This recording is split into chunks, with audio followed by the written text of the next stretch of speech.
Hey, what is up, guys? How's it all going? Give me like 2 seconds. I've just forgotten to paste my the chat in my little window here, so I can't read any of your chat. So give me like, I'm not even joking, like 2 seconds. As ever, always prepared here at Biohazard Declassified.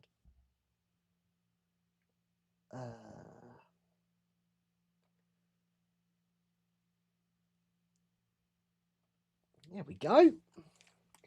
There we go.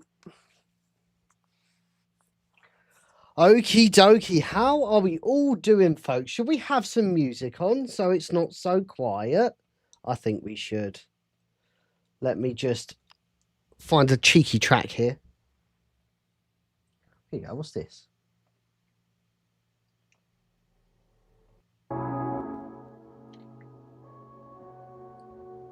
Actually, we're playing Code Veronica. Let's put on Code Veronica.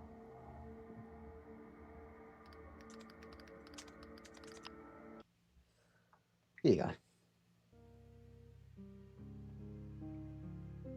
Okie dokie, we're back. How's it going, everybody? Andy here, Biohazard Declassified as always.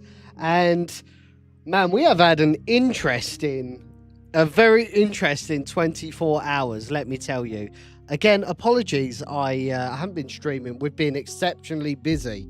If you've been following me on socials, you know I've been working extremely hard with Brandon Salisbury to announce a brand new Resident Evil fan film, which was tentatively going to be released, tentatively going to be announced tomorrow.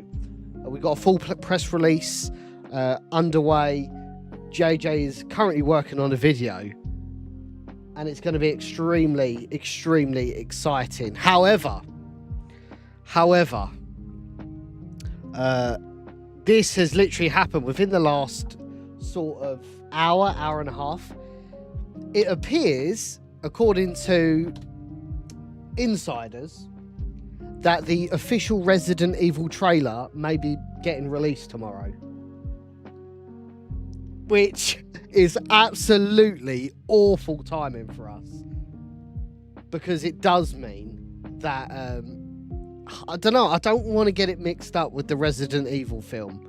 Like, launching on the same day is pretty brutal. So we're going to have a meeting after this stream today and really work it out. I would still really like to push ahead with the press release, because I've lined up so many things for this, guys. And how do I say this? Like, it's a complete coincidence. I had no inside information of when they was going to drop the trailer for Zach Kreger's Resident Evil. But we're going to have a chat on it. We'll make whatever the decision we make will be the right decision. Whether we choose to postpone it until next week, just so we get over the initial kind of Zach Kreger Resident Evil hype. Yeah, it absolutely is taking us by surprise, and taking the wind out of ourselves, to be honest, because we're like, man, like, fucking, I literally wrote a post like 2 weeks ago, like, I want to announce this at the end of the month. And this mofo, Zach Kreger, decides to drop his trailer tomorrow. Now, we don't have 100% confirmation that it is going to be released tomorrow, but from the sources that we have that are very close to us, we are pretty convinced it's coming out tomorrow. Like, more than convinced. So yeah, it's oh my god, I had so much lined up for this. I've reached out to a lot of media people, a lot of pages that cover Resident Evil, in the hope that we can, you know, get this the biggest platform possible. And yeah, it's completely derailed us. So yeah, I mean, I suppose derailed's a bit of a strong term. At the end of the day, we are making a fan film. We don't own the rights to Resident Evil. We're going to make it expressly clear, you know, we don't own the rights to Resident Evil. We're not purporting that we own the rights to Resident Evil. It's just very unfortunate timing. Very unfortunate timing. Maybe we should have taken this on board, that we were always going to have this issue releasing a film in the same year as the official film. But yeah, there's no malice in it. I hope that the Zach Kreger Resident Evil film does well, because if Resident Evil does well, we do well.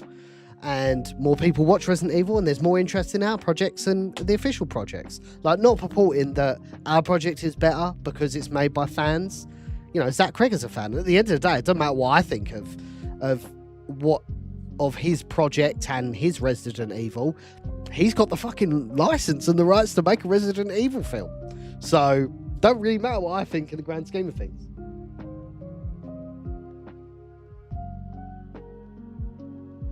So yeah, it's a bit of a strange one, really. Again, we're gonna have a meeting after the stream, because this again took us completely by surprise. So we're gonna have a meeting after the stream, and then we're gonna discuss what the options are.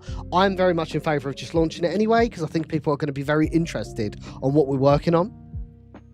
You guys are really going to be blown away. I know Fabio's in the chat. I've been working very closely with Fabio over the last month. Fabio was a really, really integral part of Resurrection and a really integral part of the Keeper's Diary. So, obviously, curb your enthusiasm for now.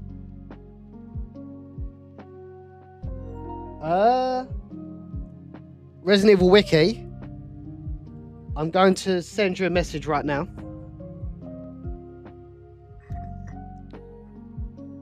And I'm going to leave you a voice message. And I'm going to hide my mouth so no one on stream can see what I'm saying.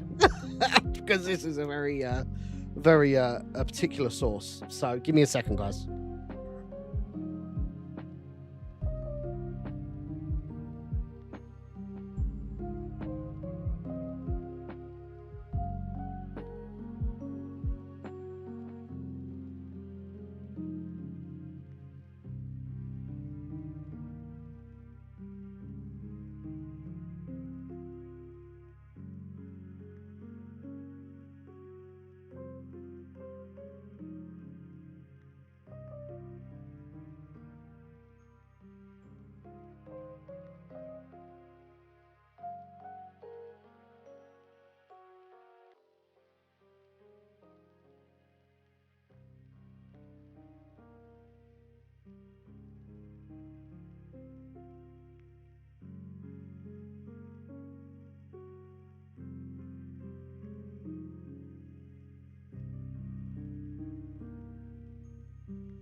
Sorry, I muted on here, like I double muted it, sorry. So yes, it should not be understated. Yeah, you can hear me now. Sorry about that. Sorry about that, babe. I thought you were one of them. So yeah, it should not be understated that Zach Cregger is an extremely talented director, horror director. And even though it might not be the most authentic Resident Evil adaptation, it's going to be an excellent horror film. And that should not be understated at all. But, you know, fans do things differently. We like authentic adaptations, and this is our opportunity to produce fan content, not for profit. We're not selling it or anything like that. As part of a crowdfunded campaign to put across the vision that we believe Resident Evil is. And I believe what we are working on right now is the best or most authentic adaptation of existing Resident Evil media. I genuinely believe that. We have the right people in the right places. We have Brandon Salisbury, who, by the way, you may or may not know this. You may or may not know this, but when Brandon directed the George A. Romero's Resident Evil documentary, he was actually granted a limited license to use the Resident Evil name in his documentary. Like, he was granted a license from Capcom Legal to use Resident Evil in his documentary for profit. Obviously, this is a completely different enterprise. It's not for profit. We're not seeking to earn any money. We're not seeking to sell it. This is complete fan content. It's no different than if I had a substantial amount of money and just woke up one day and was like, I want to make a film about Resident Evil. That we are doing nothing different. Thank you, Emmy.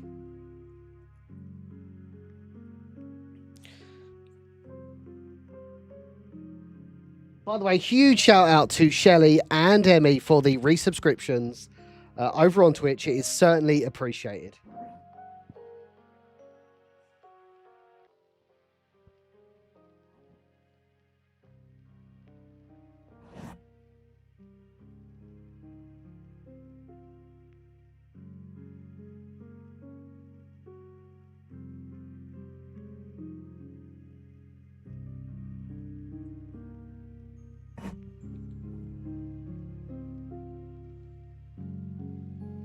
Yeah, Biohazard Classified fan film hype. Yeah, this is like, again, this is, I don't, trying not to talk about like the actual scope of what the project is, but all I'll tell you is it's based on existing Resident Evil media.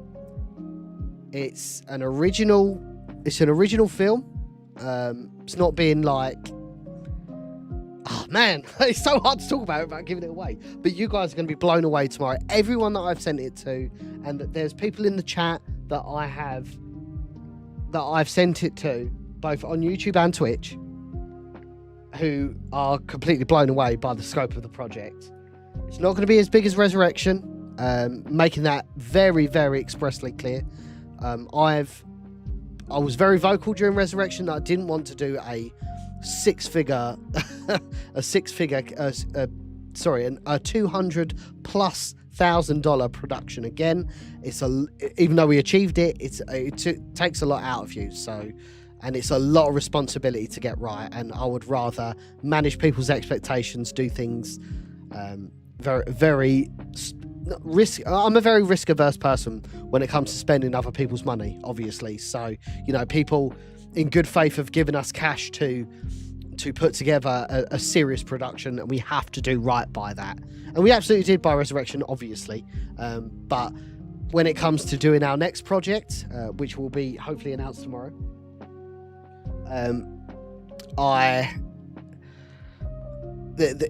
it's going to be a feature film. So it's going to be a full film. It's not going to be a short film. It's going to be a full film. And I'm trying to be very particular on what I share with you guys, because you guys are very, very esteemed, and I don't want to let you guys down. A lot of people in this chat are probably going to donate to the project, and that obviously means a lot. So I want to make sure that I don't spoil things, because you guys are genuinely going to be like blown the fuck away when we finally talk about this project.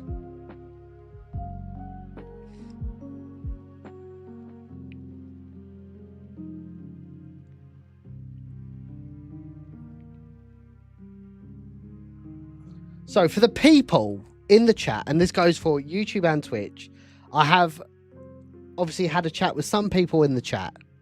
Say that 3 times, sorry. Goofy English. I've had a chat with a couple of people across both YouTube and Twitch, of the people that know about the project that I am talking about. On a scale of 1 to 10, how hyped are you?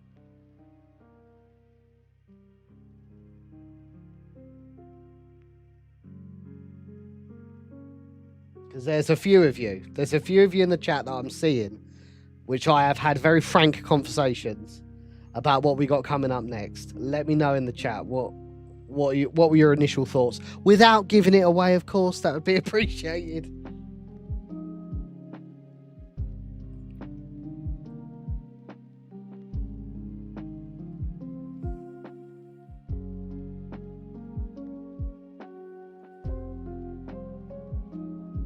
It's just what we need. So I suppose let's talk about some other bits of the production. So obviously Brandon Salisbury is going to be returning. Brandon Salisbury is going to be having his kind of first project since George A. Romero's Resident Evil. If you haven't seen that, by the way, if you're in the US, it's free on YouTube. You can just go on YouTube and watch it, which is unbelievable, by the way. Amazing stuff. Still no European announcement set yet, but the George A. Romero's Resident Evil documentary is very special. I think it gives you an an insight into Constantine films and how they view the Resident Evil license, what they expect from the Resident Evil license. And it's really funny that we're talking about Constantine and what they believe the Resident Evil license to be, because we're just about to get a Resident Evil film with an extremely talented director which does not resemble Resident Evil. I think that's quite interesting that we're still 25 years or 30 years after George A. Romero was infamously let go from the Resident Evil 1 project, that we're still talking about the same thing with Constantine. So what you're going to get with our project is a very Romero-esque production. A strong emphasis on that kind of 70s and 80s horror aesthetic. Obviously, it's going to be a little bit more modernized with modern cinematic cameras. You're also going to get a heavy emphasis on drama, on horror, on practical effects. That's one thing that, even though it looked fantastic in Resurrection and Keeper's Diary, we'd like to kind of return more to practical effects. I feel like you can be more convincing with a smaller budget with practical effects. And, the project's going to be shot in Pennsylvania. There's a lot of talented FX artists in Pennsylvania that we want to collaborate with. I mean, the cast, by the way, is Sean in the chat? Is Carrier in the chat?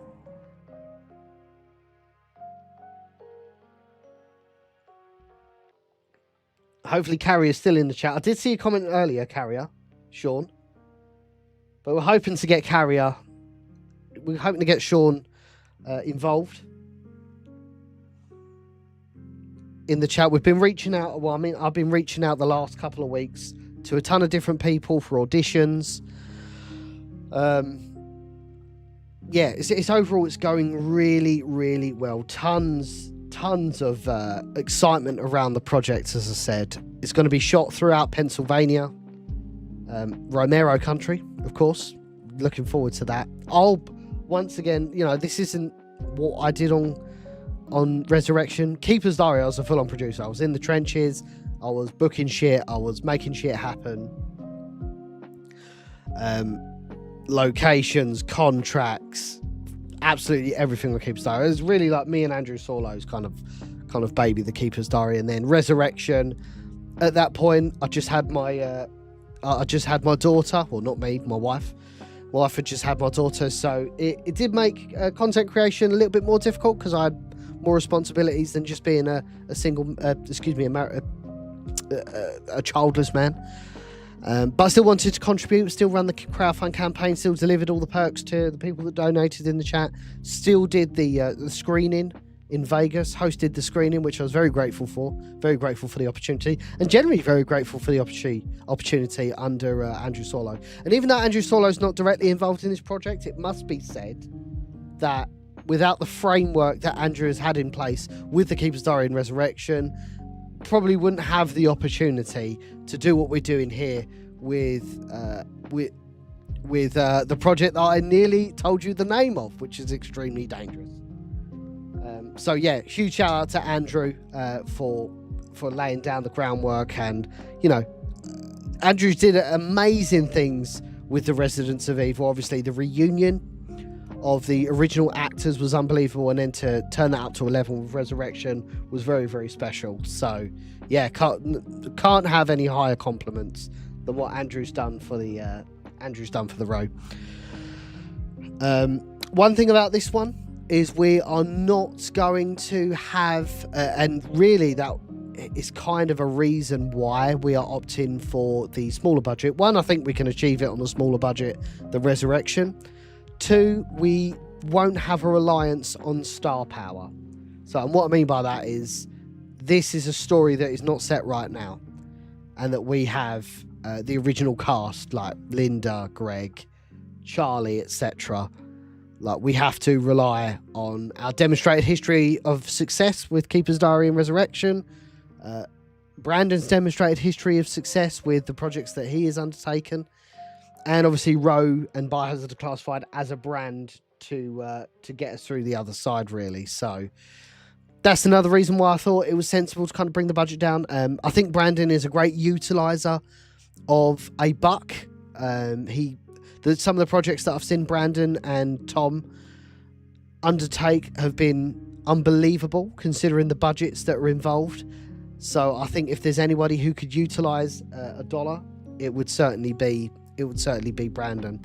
Now, of the people I've reached out to who donated on Resurrection, Keeper's Diary, etc., most people will be returning, so that's certainly appreciated. We're hoping to get, it's going to be a 60-day campaign. I'm hoping to get it running by June the 1st. That's kind of my informal target right now.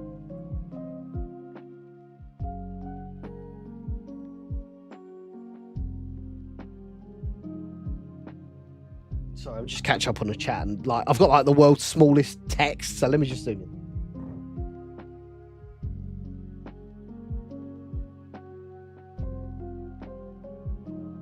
Hey, Zombie Master Killer, what you're thinking of is Arclay. So, Sean Lieber, man, an unbelievable short film that he put together there. What I will say is, oh my God, this is so hard not to spoil it, but we're not remaking Arclay. That's what I will confirm. Like, Arclay is so amazing, and it's a short film that you guys should watch. It's really special, but we are not creating an original story in Resident Evil. We are adapting an existing piece of Resident Evil media. All I will say, and this will be the last huge clue of today, before the announcement will probably be like 5 p.m. UK time tomorrow, 11 a.m. Central. The one big clue that I'll leave you with is it's referencing an existing piece of Resident Evil literature. And the project is basically the Keeper's Diary on steroids. Like, I'm talking antique coins slapped in, and I'm like, straight in the jugular. The Keeper's Diary on absolute steroids is what it's going to be.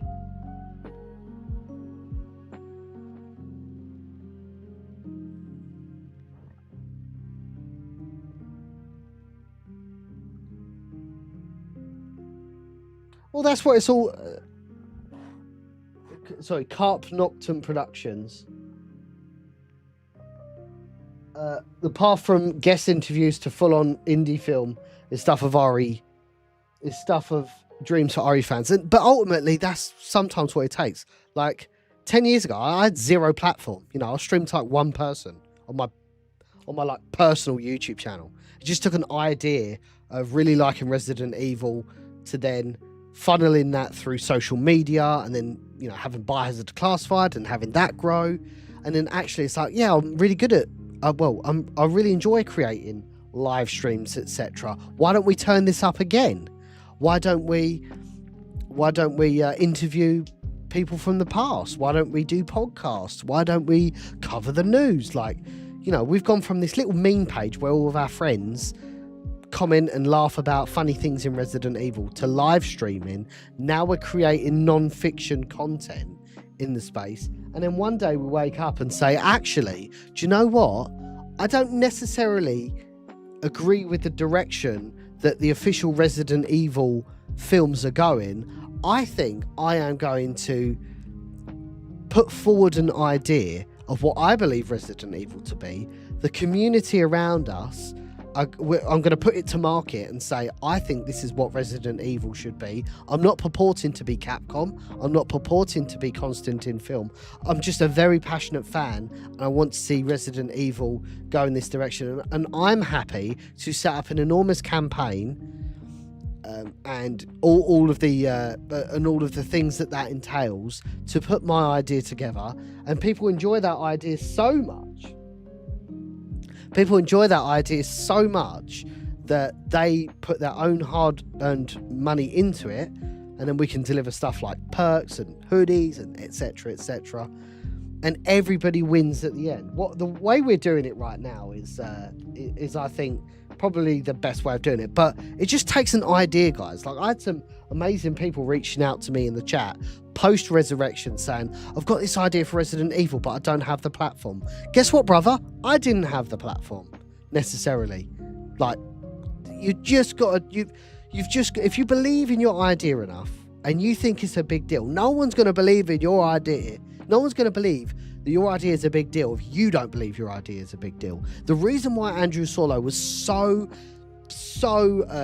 effective with The Keeper's Diary is he used his own money to make a trailer, which was a fantastic trailer, and he was so passionate about his project.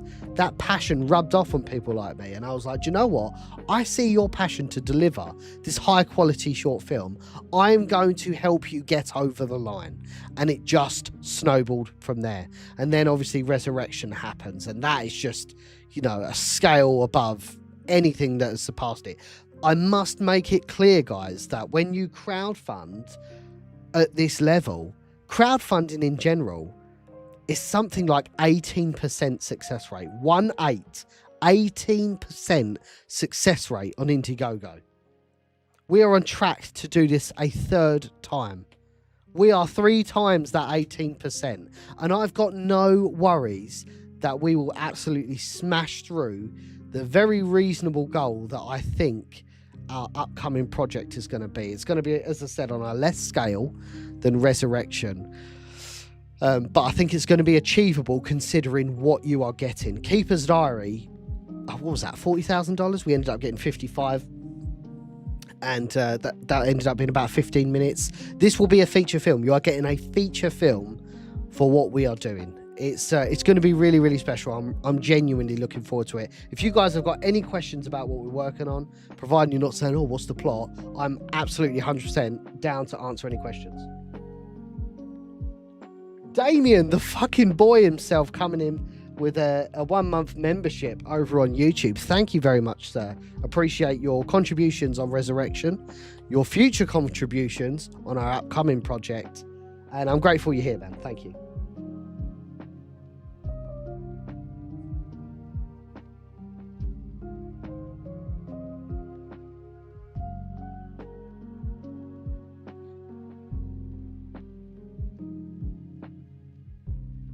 Oh, sorry, Keelan. Thank you. I appreciate you. Thank you kindly. By the way, if you've just tuned in within the last sort of 10 minutes, we have had some talkings through the grapevine, and it may, I can't believe I'm saying this, but we're having a, not crisis talks, that's a bit strong. We're having a meeting after the stream about where we want to take this next. But the long and the short of it is, we have a very good indication that they are dropping the Resident Evil trailer tomorrow, which, for somebody who is putting out a Resident Evil fan film, or certainly an announcement of that fan film, maybe the worst time to do it, because it's just going to get completely destroyed by the official Resident Evil film. And obviously, guys, we are quite literally relying on Constantine's good graces to not shut our shit down. Like, even though I'll make it expressly clear, I'm not a fucking idiot at the end of the day. Capcom Legal have reached out to me before when we did Keeper's Diary and said, hey guys, you don't know Resident Evil, what's going on with this project? I went back to them with a legal letter of my own. I was like, no, this is, you know, for the avoidance of doubt, this is fan content. We are not purporting to be Capcom, Constantine, Netflix, whatever the fuck. Like, obviously I'm paraphrasing. You know, we're leaning on your good graces. There's esteemed people in the community that are putting this project together. So I'm no secret to answering legal letters, obviously. But we are quite, you know, leaning on Capcom and Constantine's good graces. We don't want to piss these guys off. We hope that their projects are as successful. We just want to do our own thing. We want to be left alone. We're not seeking to cause any harm. We're not making any commercial incentive from this. We're not selling it. We're not doing it for profit. Everything we're spending the funds on are going to be pure production costs, because they are talented creatives, popular to contrary belief. I do pay people for their for their hard work, and that's what we intend to do with our upcoming project. Yes, Lifeless Victor, thank you kindly. By the way, Luke in the Dark, my good friend Luke in the Dark, coming in at tier 1. Thank you very, very much for that, good sir. Very much appreciate that. We are led to believe, Lifeless Visitor, that we will be getting a trailer for the new RE films tomorrow. Or at least it's going to be cycled in the community.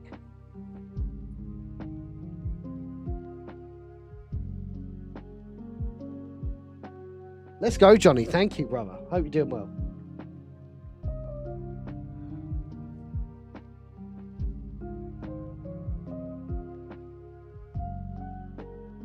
Yeah, so Keelan was right on YouTube. It is an official piece. We will get the game going, by the way, guys. I'm not just going to sit here and talk bollocks about my film.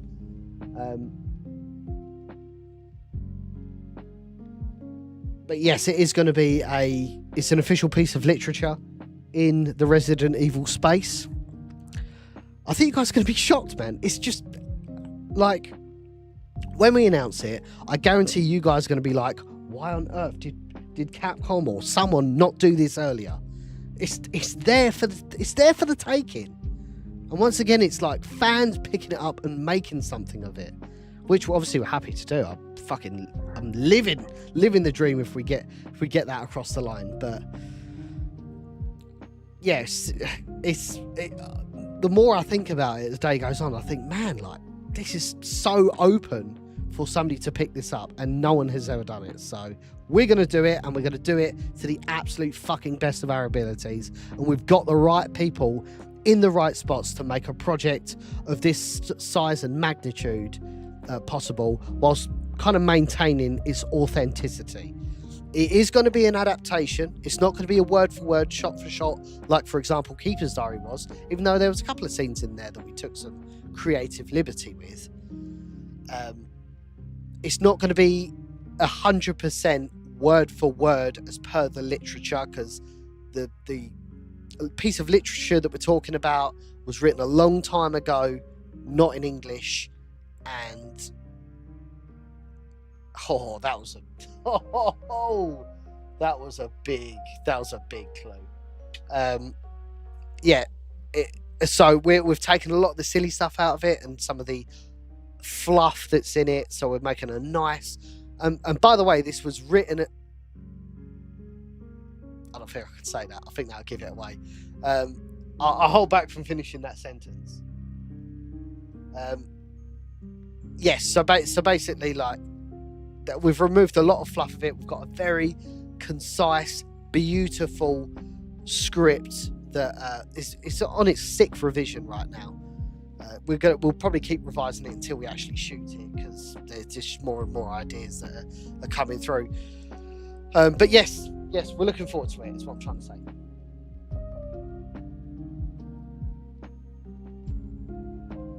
What are your expectations for the new movie? I assume you're talking about Zach Cregger's Resident Evil. So, man, it's going to be amazing. I think it's going to be great. I think it's going to be an amazing horror film. I don't think it's going to be an authentic Resident Evil adaptation, but Zach Cregger knows what Resident Evil is.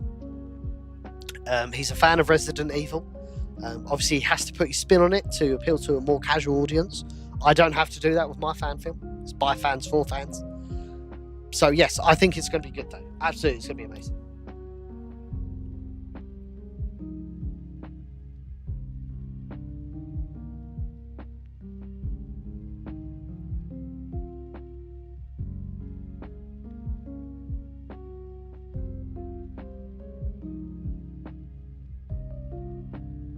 Question I have for the fan film: will it be directed towards the games or its own spin?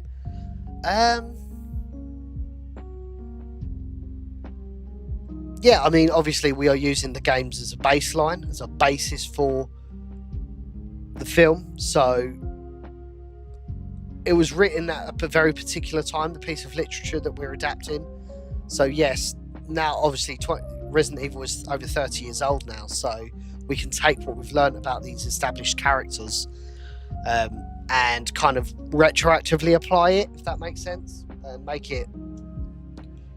Because, yeah, as I said, this was written at a very specific time, so, like, it wouldn't necessarily have been privy to all of the lore that came after it. iCube, how are you?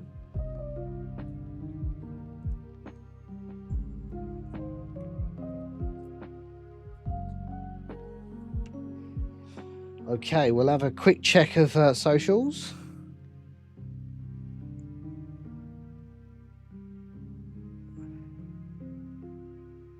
And we will get this show on the road. So once again, we are playing Code Veronica. I've just got to Antarctica as Chris. So I've got a ton of weaponry. We're looking forward to just blowing everything away, basically. But yeah, no, I've genuinely appreciate everybody checking the stream out today. If you're not familiar with my content, my name's Andy. This is Biohazard Declassified. I'm a dedicated Resident Evil and survival horror content creator. Do a lot of streams, memes, daily Resident Evil and survival horror content. So if you are enjoying the stream, make sure you drop a follow, drop a like, do all of that fun stuff. Follow me on socials so you are fully up to date with everything that is going on inside of the world of survival horror. Cool. I said that without even stuttering, which is a record for me. I've actually been speaking so long. The 1 hour of Code Veronica save room is actually concluded. So it's probably a good time to get my arse in gear and start the stream. So I think it's 4x3. Multiple trackers detected. I might just hide that actually. That one? Yeah, we'll just hide that for now. So yes, back on Code Veronica, we are playing the PS5 version, or the version that's available on PS5. Worst version to play, to be honest, especially if you're in the PAL region, because it doesn't run at a great frame rate. I think it runs at 25 frames in the UK, which is absolutely pants. Resident Evil. Yeah, Birdman, we're just going to finish off our original playthrough. But yes, appreciate everybody making time for us today.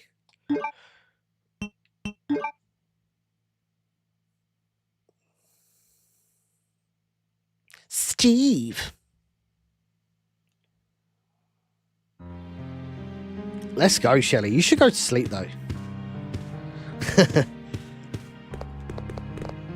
Okie dokie.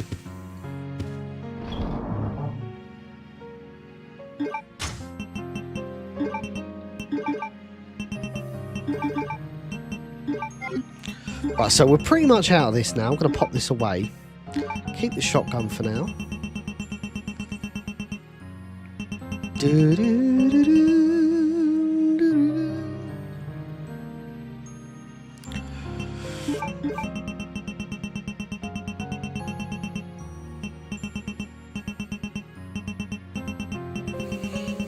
We can put this away because I think Claire.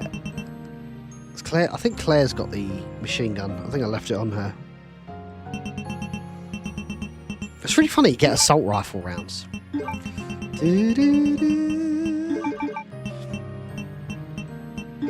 So now I've got to remember what to do.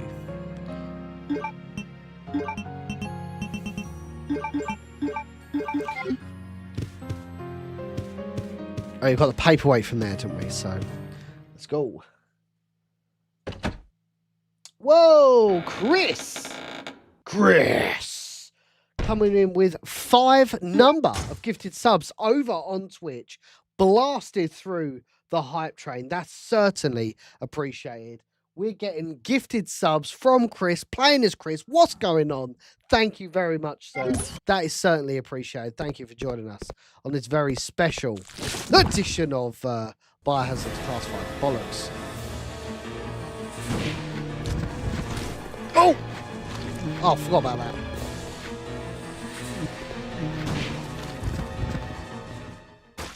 That's very unfortunate. I think this is all, yeah, it's all sealed. We need to find a way of draining it, I think, from memory. Thank you kindly for that, Chris. That's certainly appreciated. Didn't have to do that, but I really appreciate your support, man.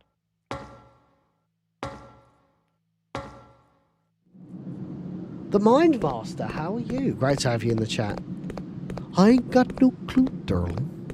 By the time I noticed something was wrong, the entire city was infested with zombies. But don't you worry, girlie. I'm keeping a close eye on things. God, man, this soundtrack is so good, bro.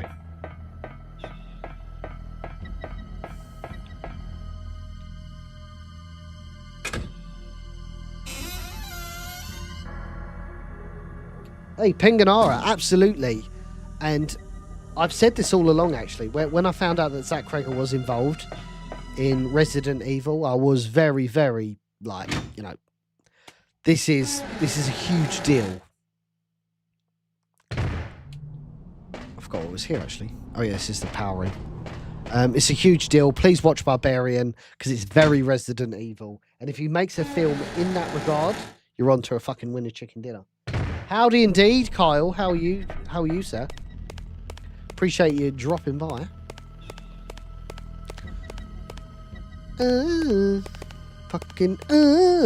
See, what I like about Code Veronica is it does have, like...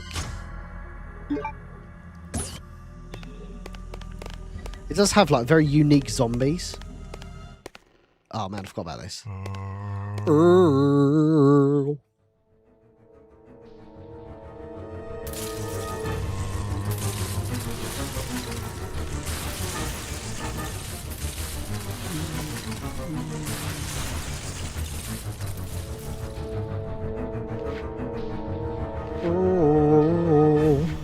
Do you know what? I must admit, it's kind of weird. Whoa! What the hell? That's very unfortunate. Oh, it's got to be careful here. Oh. Got destroyed there a little bit. Tell you what, let's just get out of here. Yeah, not a fan of Resident Evil 0 in that regard, actually. The lack of item box really kills it. Someone said the best thing about Resident Evil 0, and I'm just going to pull it up on my phone because I want to retort this very accurately because it is so fucking funny. And I was like, that's maybe the best way of describing RE0. Where is it? Oh shit! Sorry, I backed away accidentally.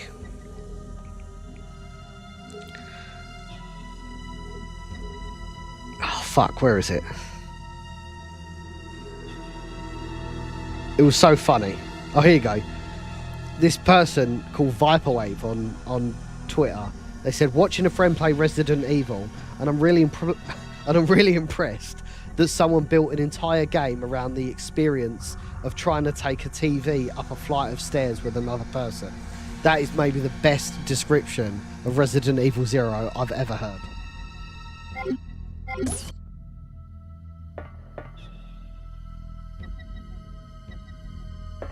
Oh yeah, the hook shot, man. Fuck. Like, at the end of the day, that main training facility, that main area, you just end up using as a de facto save room anyway. So it's kind of like, sorry, not save point, item box. Like, I just dump all of my items in that room. Ooh, I like shooting the hat off. Oh, you wanker. Sorry, that was my fault. I'm still okay.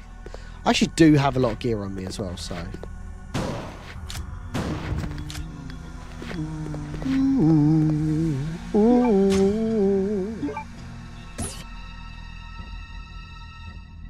Please be good. I'll take him. Ooh. Ooh. Oh, good night, sweet prince.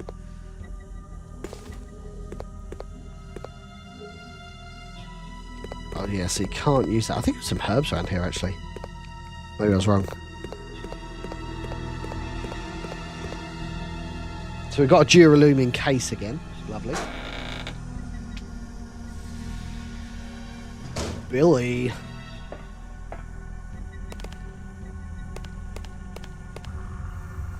Big Spoder. It's a big Spoder down there. I feel like I need to...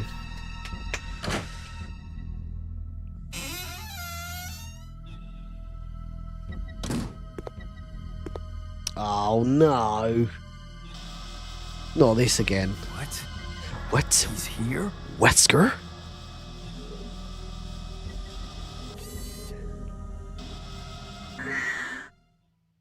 Gave me 0. Oh!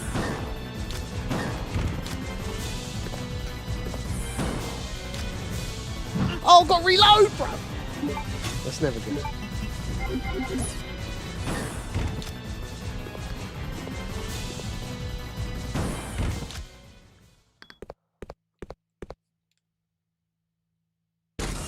Damien with the $5 super chat. Thank you kindly.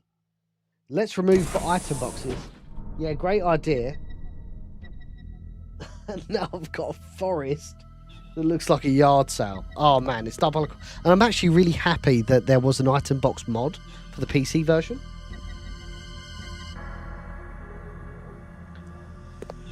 Because that has really changed everything. Yeah, lovely. So make sure you take that.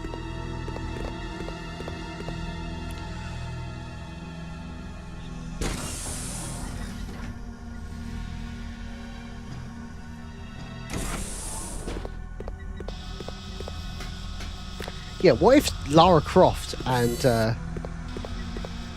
what if Lara Croft and Chris Redfield bump into each other?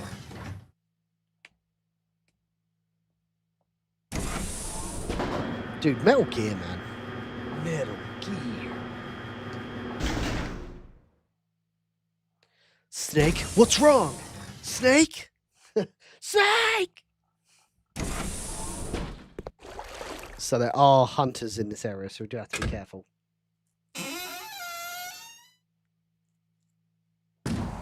Hunty boys. So there is a save point here, so we'll take advantage of that. Danger, danger! High voltage! When we touch, when we kiss. Socket's missing. Oh yeah, we need the socket. We also need... Oh yeah, the octagon. Got that.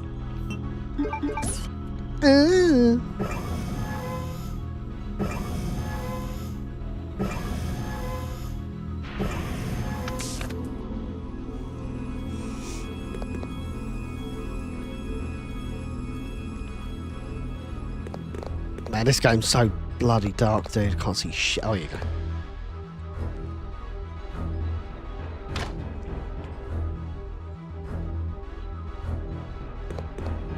Aha! Yummy! I might just use all them pistol bullets for the fun of it.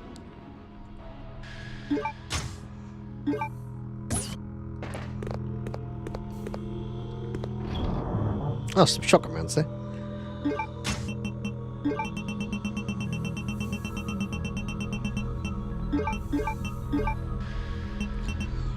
Actually, Claire doesn't have...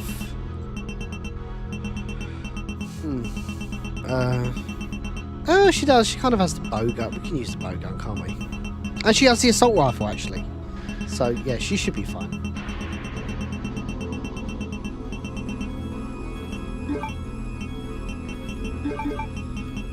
I can't remember what we need the valve handle for, so I'm just going to pop it away in the box. See how we get on.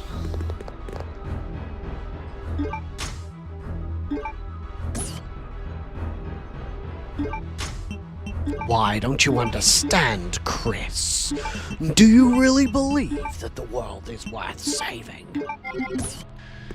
I see you dead.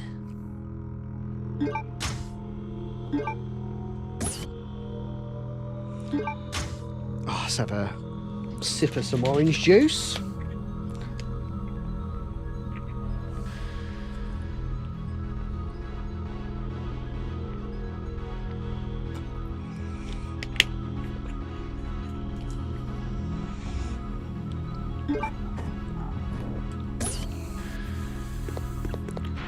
I see you dead.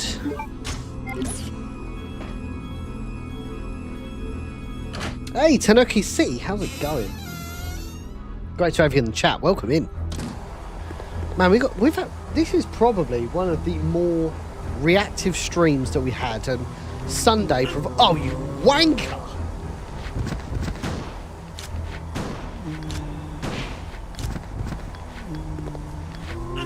I'm not doing very well here, guys. I'm going to try and get a triple here. Let's go, Bristolian Exile.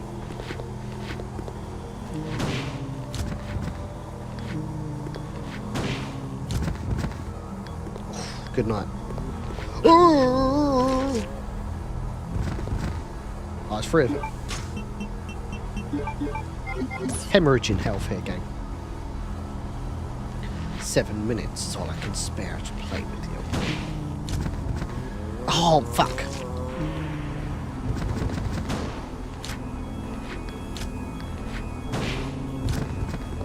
Nice.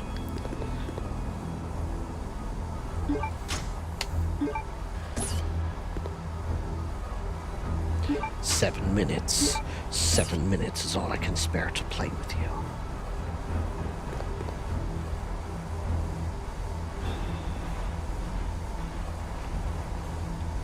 I've got my friend, Uncle Jake Ferry, updating me on the Arsenal game as we're playing here, which is making me more sad and depressed by the day. Charlie Lou! How's it going? Great to have you in the chat. Welcome in. We're playing some Code Veronica. We're talking all things Resident Evil fan film. By the way, on Sunday, guys, providing everything goes okay tomorrow, we still air the press release for the upcoming fan film, etc., etc.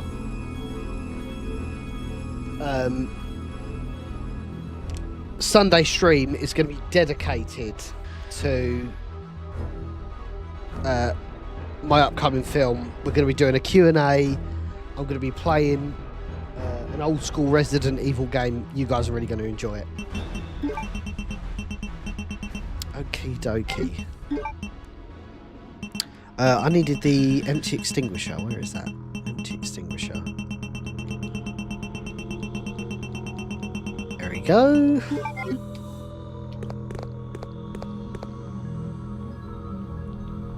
Thank you, Ballistic. Not too sure yet, Fabio. It'll either be that or it'll be the remake.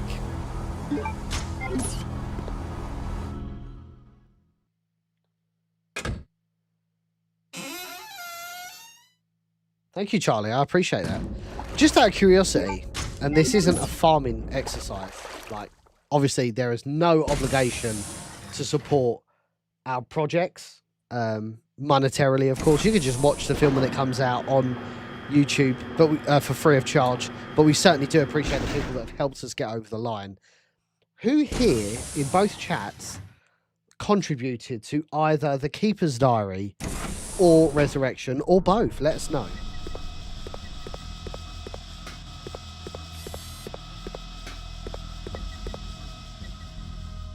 Hey Seth, how are you?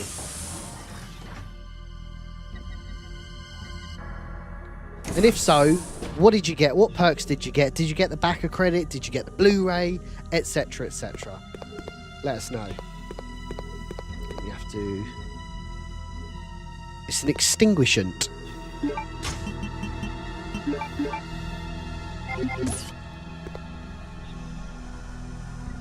Okay.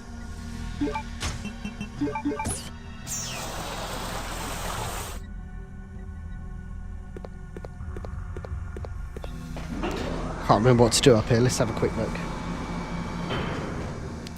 Blood. See if you can find any other clues. I'll be examining this. Hope this is not Chris's blood.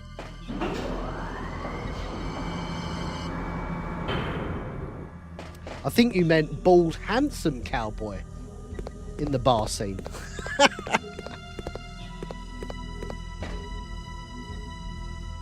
Yeah, I've heard really good things about Pragmata, actually.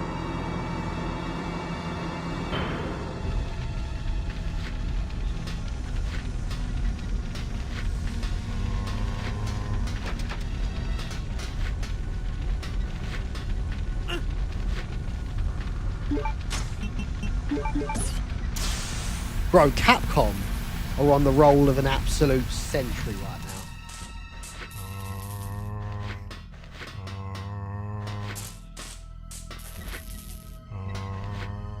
now. Let's go. Blood. And we've got the lighter so we can heat up that thing. Oh, here he is.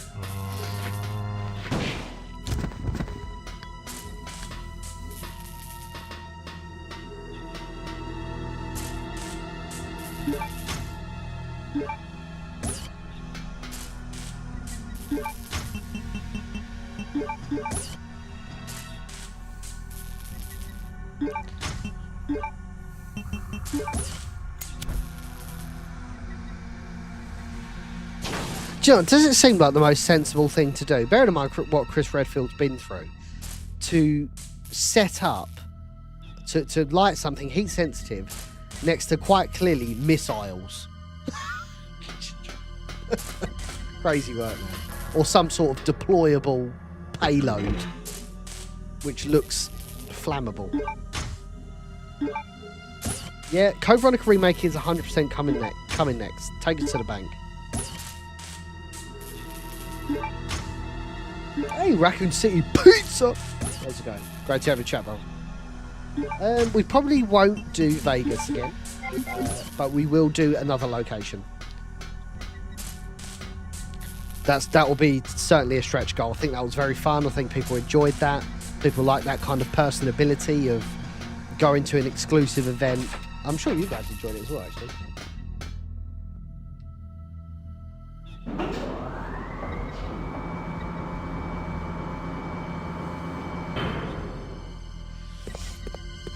Okay. What are we doing? What are we doing, gang? We need to get the square valve handle, I think. So we can move on with that. Although saying that, does this get us anything? Oh, you fucking... We'll come back. Hiya, Bryn, how are you? Welcome back to the survival horror.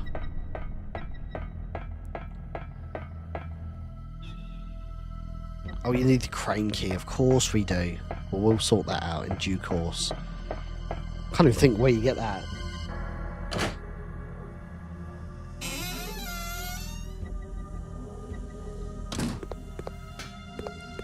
Oh! I forgot about him.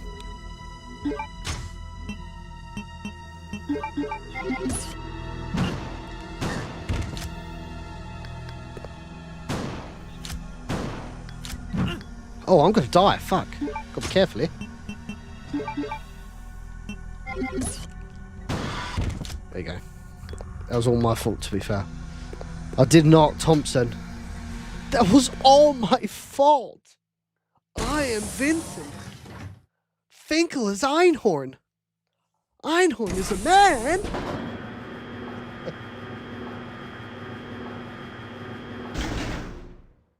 Hey, Mark, how are you?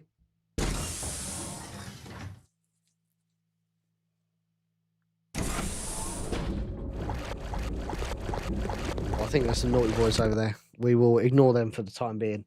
I actually cannot remember this part of Code Veronica, so this might be a slightly elongated. I'm gonna take that paperweight. Got to use that for something, I'm sure.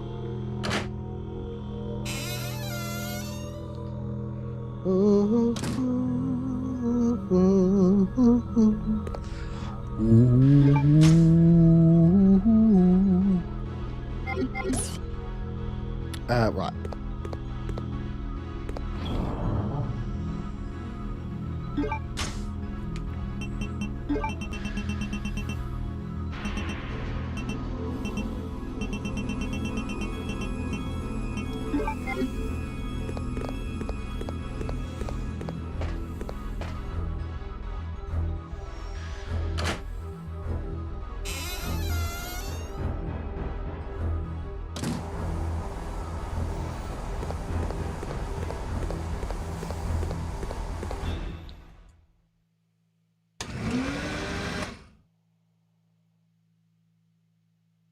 It's certainly an epic moment, Keelan, and one of my favourite Biohazard symbol. Biohazard. I like how they literally stuck a room from RE1 in this game for no apparent reason. Like, this is the only... I think this is the only room that really looks like it. It's outside of the main hall, of course. Biohazard. Oh, I can't remember why we take this.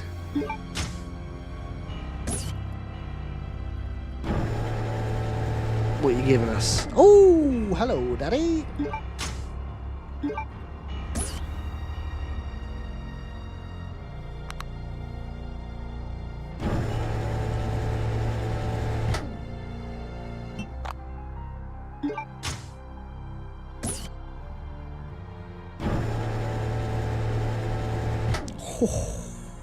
We'll take some Magnum rounds.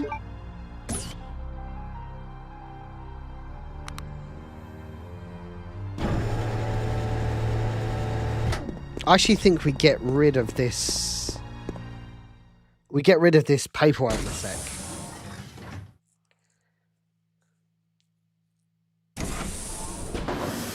Thank you kindly, Mark.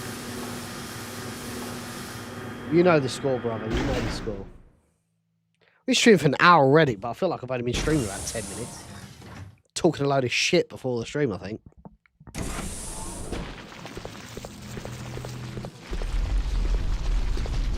Ew!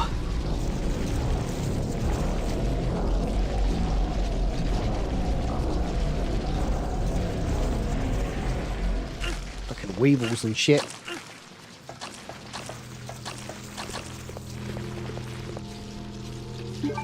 Somebody hit him with that.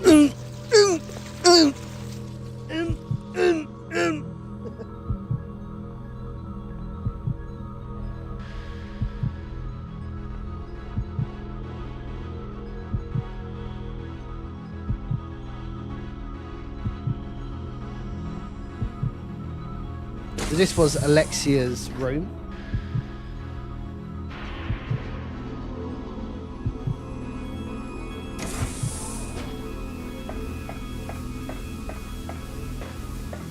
And I think you put two sides of a coin.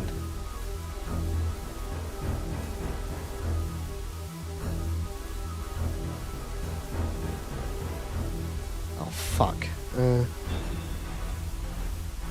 Two sides of a coin. So it's heart, club, AA, crown. So it's the opposite to that.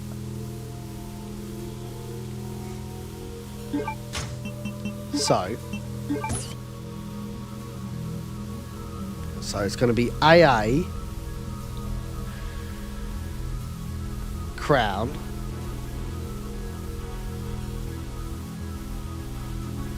AA, crown,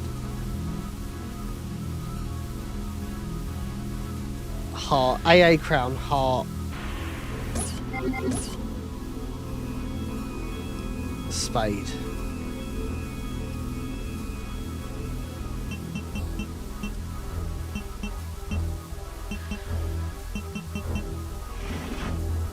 Yummy. Yeah, big hive vibes.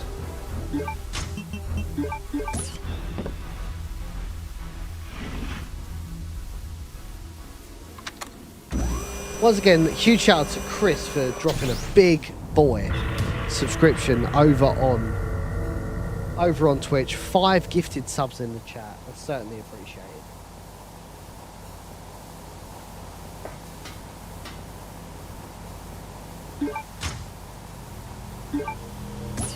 Alexia's ring. Alexia! I am Alexia Ashford, pride of the Ashford family. I will kill you.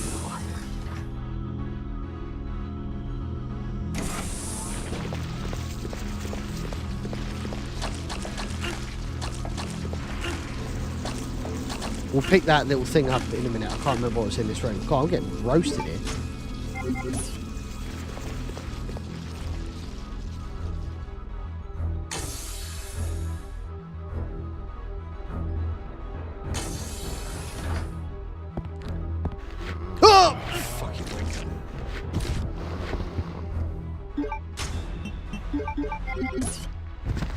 Oh, good night, sweet prince.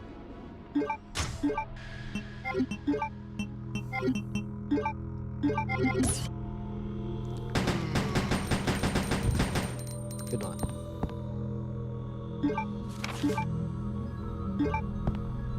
Bro said sell the jewelry to the merchant.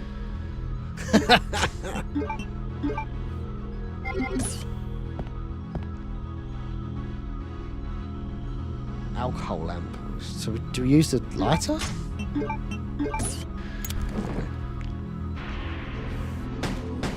Oh.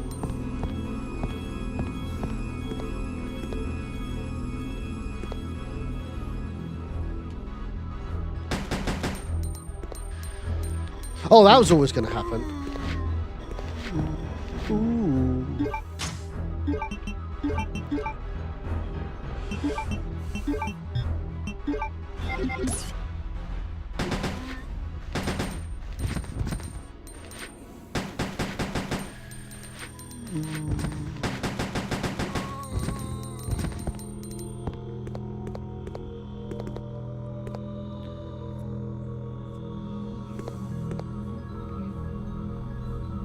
It must have been hooked up to a supercomputer. What? Craig coming in with a resubscription for the 25th month in a row. 2 years of Team Biohazard. Thank you very much, Mr. Craig. I certainly appreciate it. Welcome in, brother. Hope you're doing well.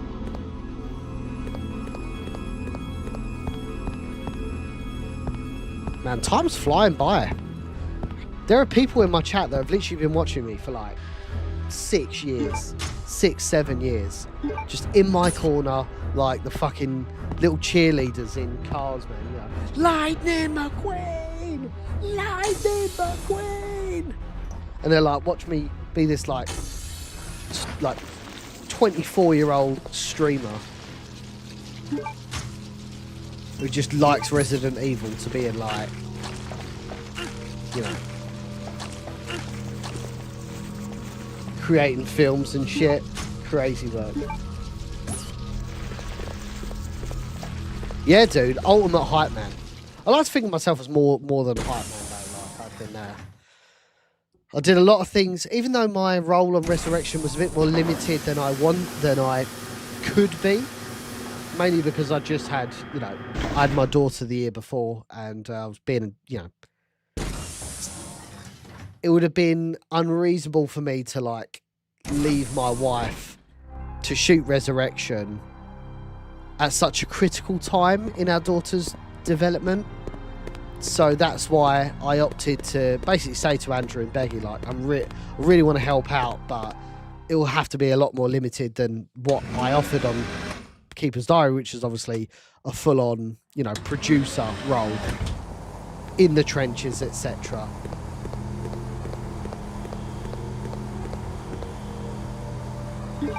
Right, so we've got too much stuff on our skin.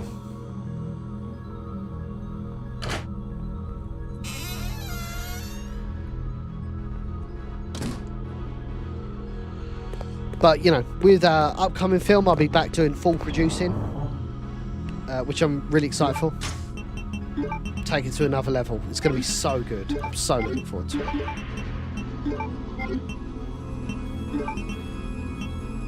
Like, sometimes you don't know how people are going to react until it happens. Or how they're going to react to it. Especially when I was doing Keeper's Diary. I was like, man, I don't know how people are going to react to some of the stuff we've done here. So... But people really enjoyed Resurrection, so...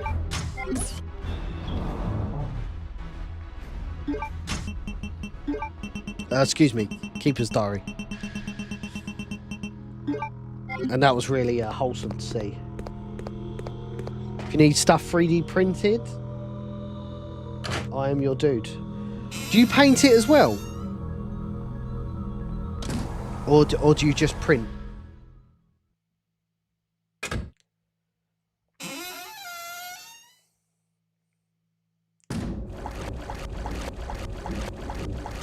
Shit. Whoa! It's a big boy.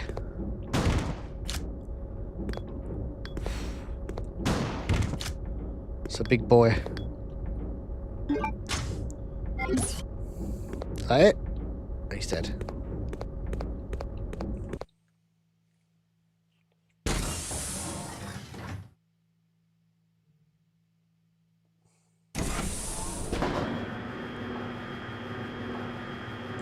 Good to know, man.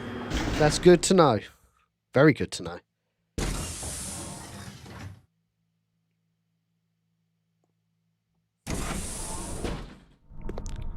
Whoa! That was my own fault, sorry.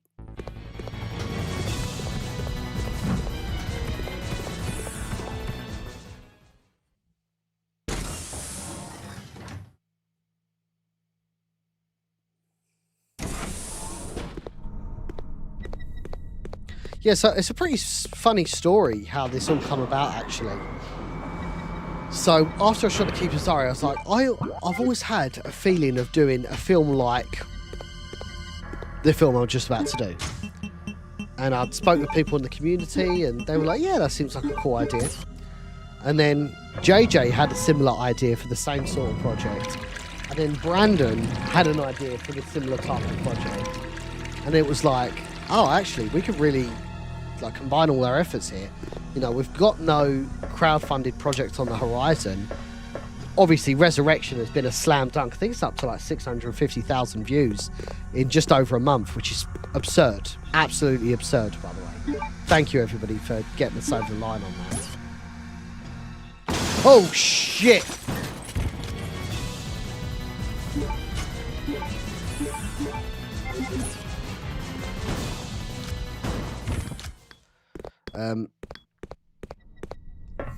Fuck, I lost my train of thought.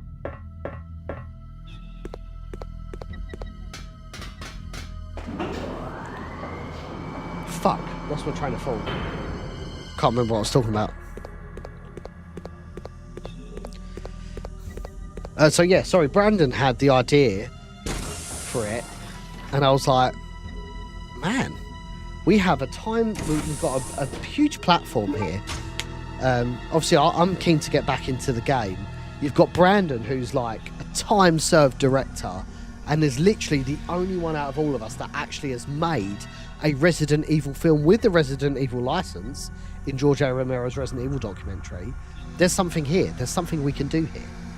And then obviously, ideas evolved, and yeah, now we're once again putting our cocks on the block. It's amazing. I'm looking forward to it.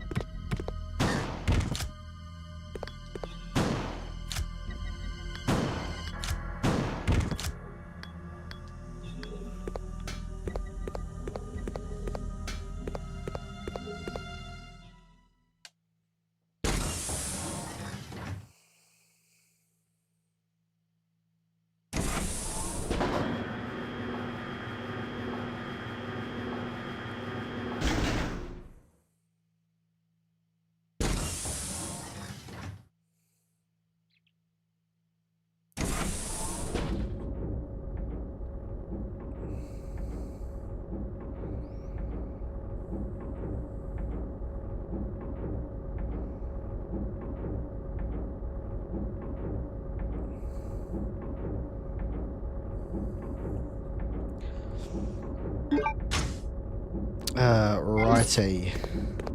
I'll come back to you, Racketeer Peter. Thank you for that. I see what you mean. We may have something for you. We'll see. I've got the crane key, haven't I? So let's go and get that. Let's go and sort that out. Maybe we'll use something that's really powerful, especially against living things. Better take it with you.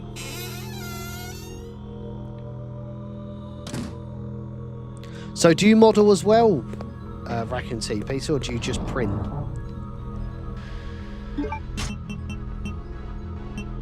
Crane key.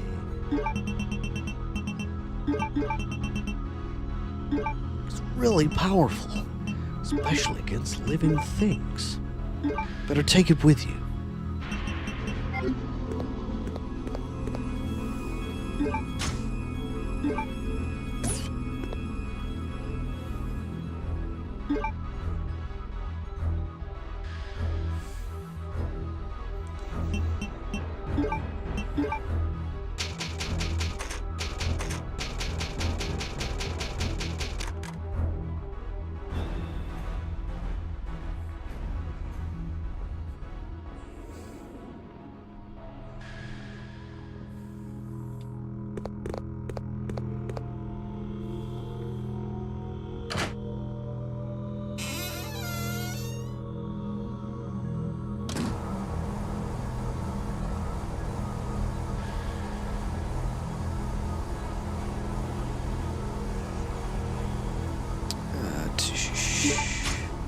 Oh, I've taken that with me. Didn't mean to. Yes, I have seen Resident Good. Someone sent that to me the other day. It's hilarious.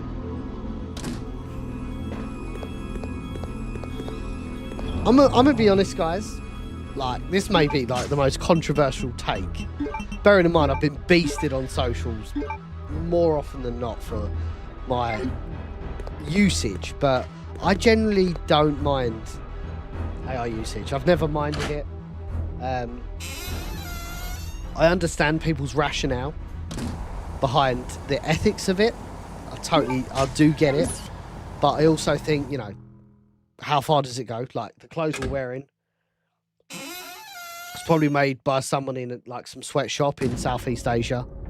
Like, the phones that we're using are probably made by Foxconn, who like don't have the greatest track record of workers' rights, etc. However, that being said, when we operate these big productions, it's really important that we utilise high quality artists, and we pay them, we remunerate them for that. And anything, I will say for the avoidance of doubt, that anything that we do in the Resident Evil space that's a fan film, etc., none of it is AI generated. Like, everybody's paid for it, we use artists, etc., because that's the strengths. However, for a thumbnail for a stream, I'm a little bit more liberal on I'm a little bit more liberal in its usage, to be honest.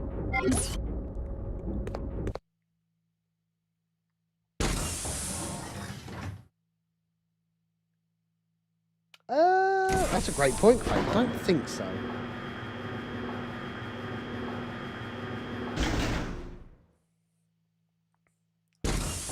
Like, even on this thumbnail, like, it's from Resident Evil Survivor 2. The actual, like, zombie. Shit.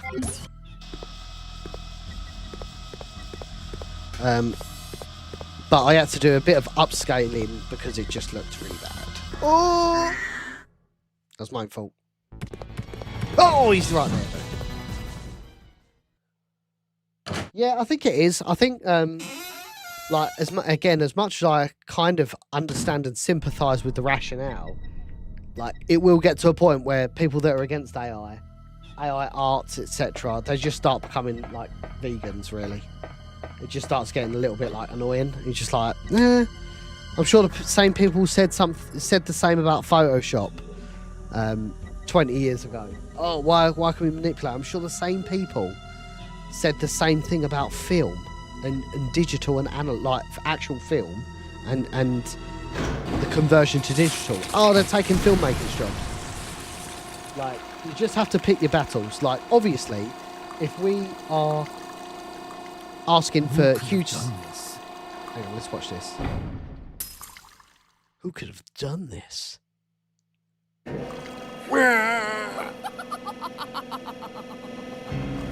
Yo, I forgot about Lexia. That is how I dispose of insignificant bugs, said the spider to the fly. How do you wish to die?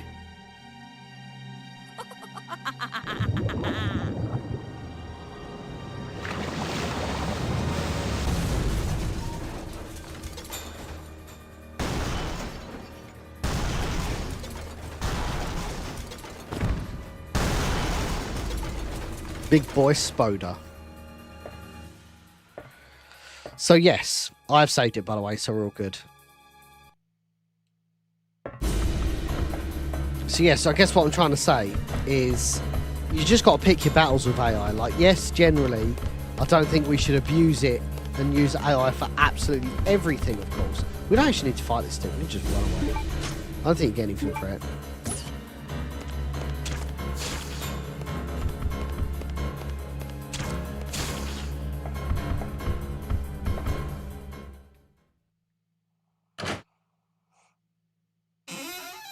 So yes, yeah, obviously don't overindulge in AI, but I think for a thumbnail,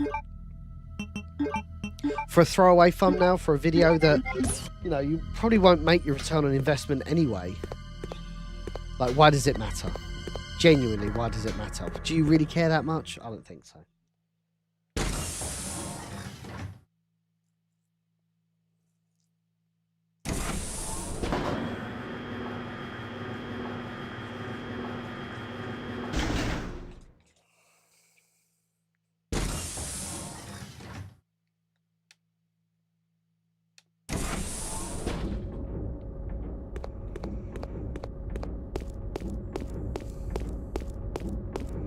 I didn't realise you didn't have to kill him. That's interesting. Oh! Oh my god, I thought that was an enemy. It's a damn carousel.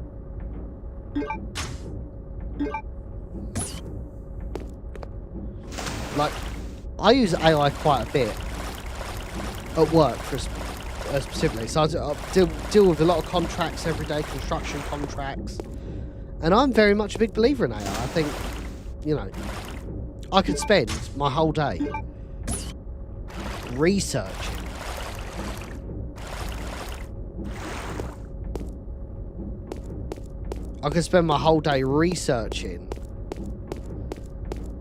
a contract, like a 500-page contract, or I could just throw it through Gemini and be like, listen, obviously Gemini or ChatGPT, they kind of have a knowledge base, they learn from you.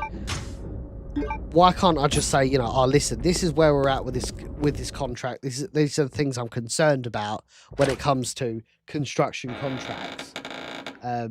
Read this contract and point out anything that we should be concerned about. And, you know, obviously, you have to carry out due diligence, but that's a massive time saver.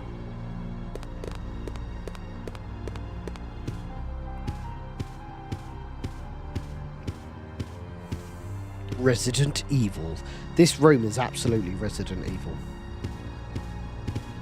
Resident Evil. Ugh, excuse me. We don't need the knife. I can just go. I've taken it with me, haven't I?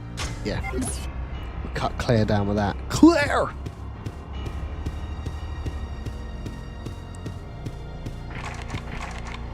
Actually, that is the last thing to do, isn't it, really?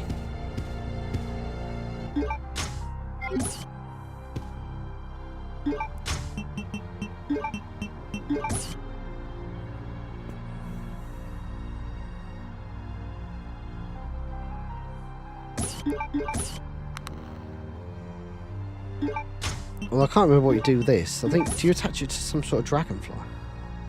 Right.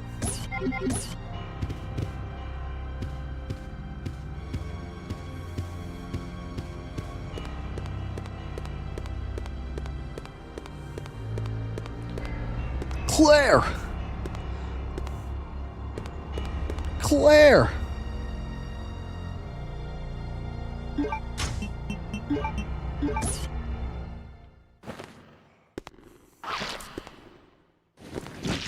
What if you accidentally slits her throat? Oh.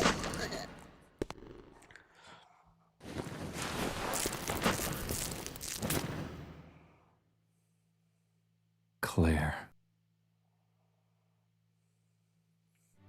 Claire! Chris, Chris Chadfield. I missed you so much. I know. But we Krauser have to gets get out of- naked 4K. Let's go, Daddy. Great name, by the way. Not Thank yet. you for your We confidence. have to find Steve. Certainly appreciated. Who's Steve? He's a boy who escaped from that island with me. But then a monster attacked us and we got separated. So that means Steve is still somewhere in this base? I'm sure of it. What's hilarious is how, like, skinny Chris is in here. That's a diabolical laugh. It's Alexia! Alexia? There really is an Alexia? It is almost time, you genetically inferior siblings.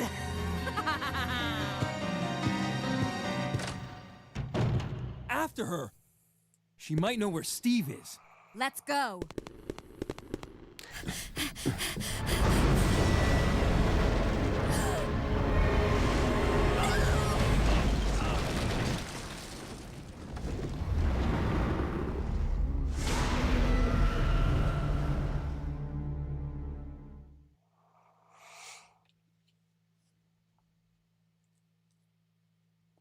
Yeah, I think the mini game.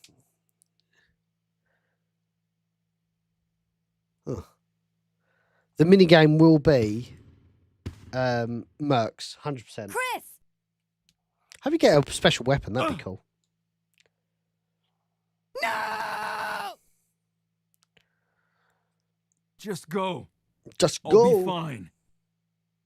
But Chris... You've got to save Steve. Go!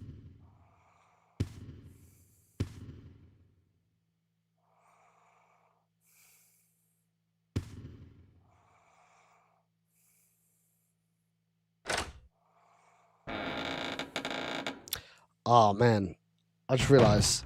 Oh shit. That's not the end of the world. I've got the assault rifle, but oh fuck it, bollocks. I've left all the weapons with Chris. I've not left all the weapons. I didn't leave the shotgun. That's handy.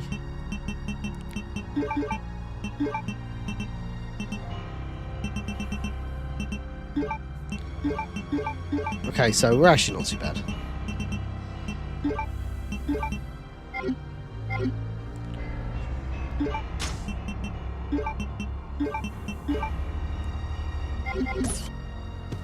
Actually, I'm gonna... Yeah, let's use... I'm gonna use Chris's pistol. I'm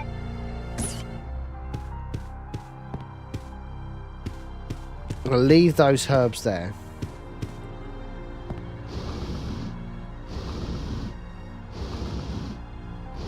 I can't remember what you do here.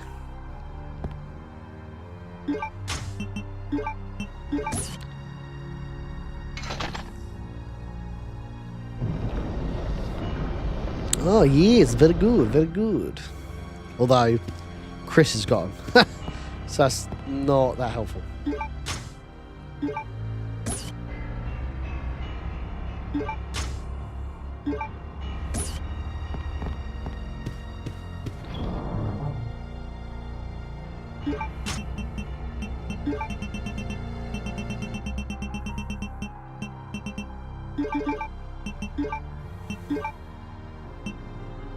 Do I need 4 weapons on me? Probably not.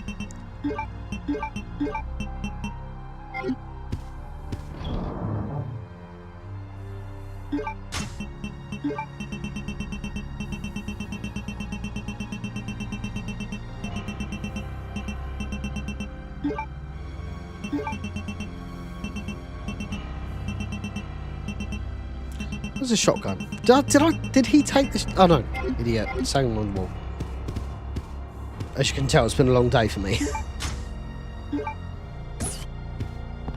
But yeah, man, Requiem has surpassed all expectations. I think it's sold like 7 million units, which literally makes it the fastest selling modern Resident Evil, which is just absurd when you think about it. Shit.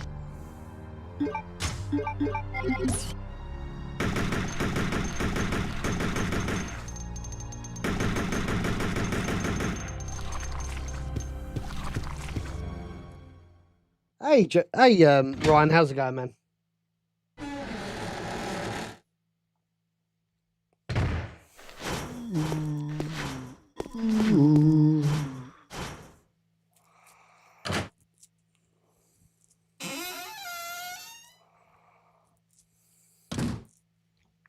Steve. Well, yeah, we need the card, don't we?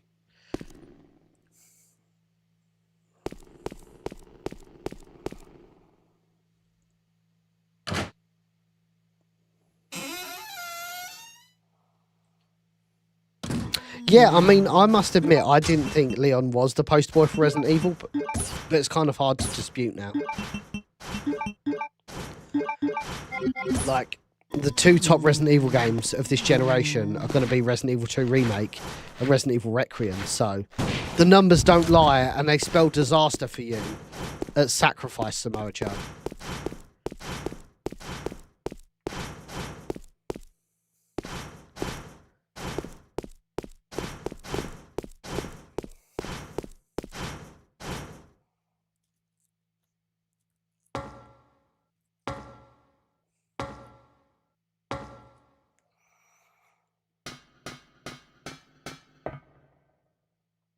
Ah, that's where you put the dragonfly.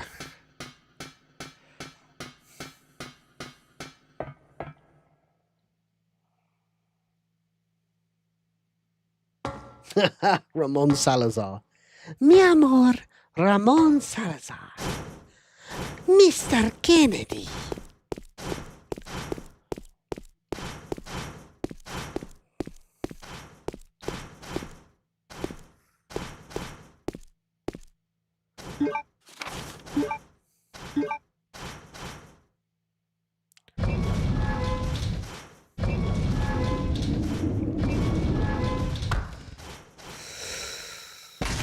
I hate this thing so much.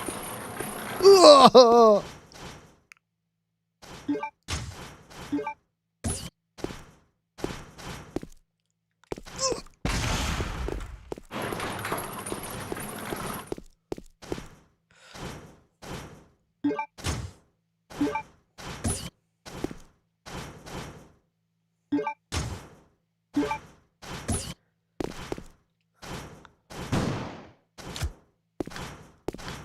Vaya!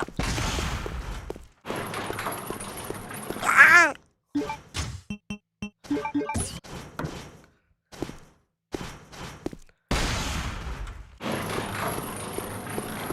Bah! Bah! Oh, fucked it.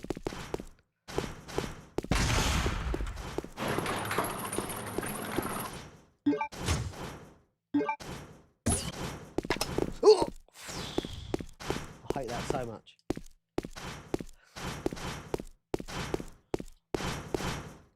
Right, I am just going to quickly save it before the Steve battle. Steve! Now, I have done it no damage before, but I do not think I'll do that this time, obviously.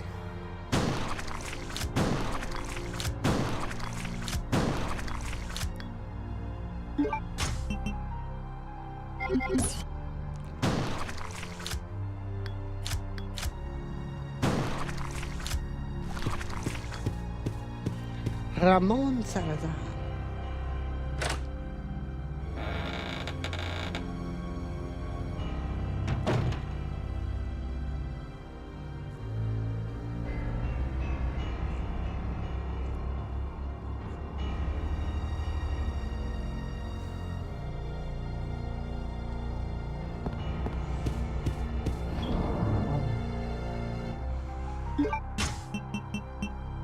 Right, drop a save.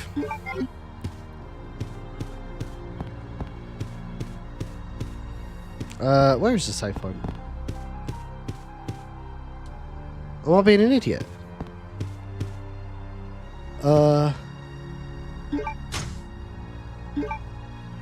What? Is there no typewriter in this room?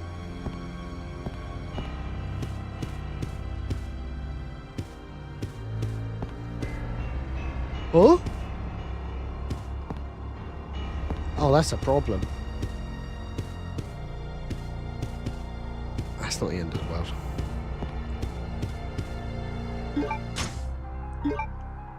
There's no typewriter in this room. Very unfortunate.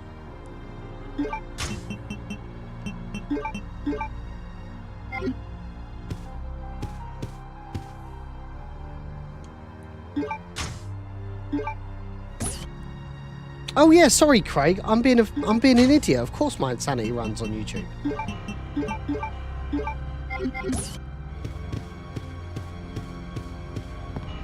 I actually opted to get the bad ending because you didn't actually need to finish the game to get the platinum.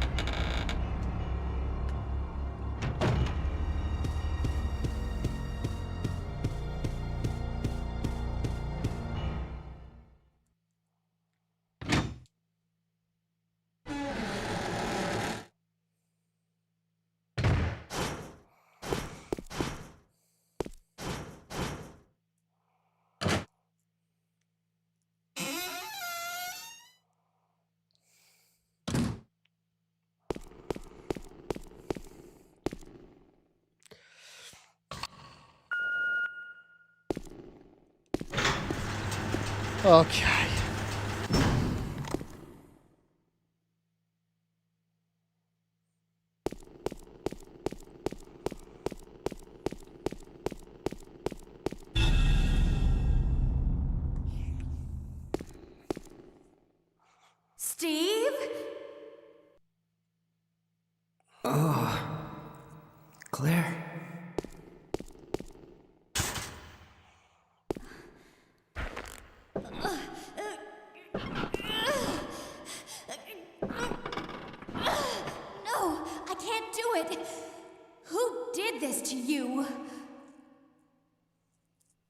crazy woman told me she was gonna perform the same experiment on me that she did on her own father.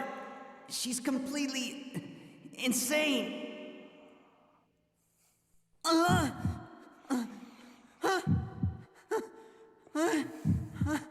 What's wrong? This is going to be insane in the remake. Claire! Can't breathe! Claire! Help me! Claire!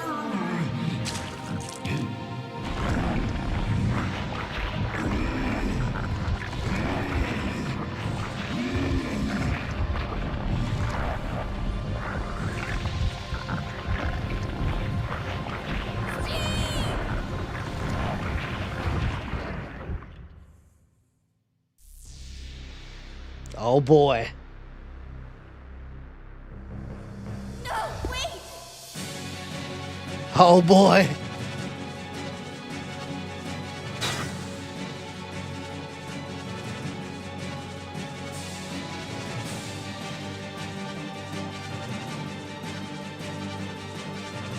No.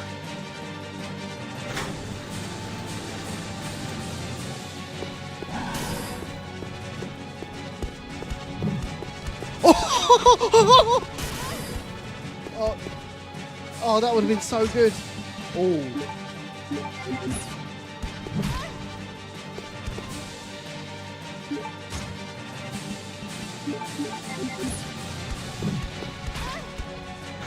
Oh. Oh, it's done.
Oh, Steve.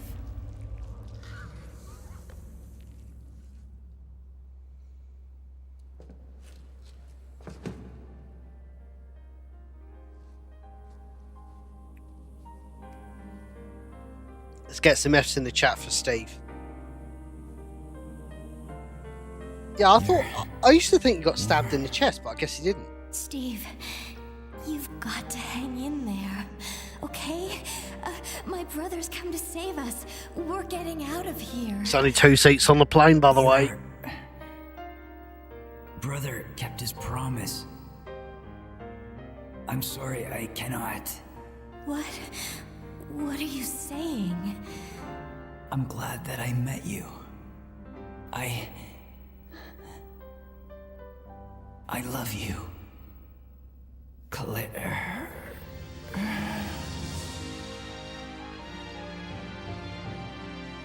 Steve? Steve? Steve?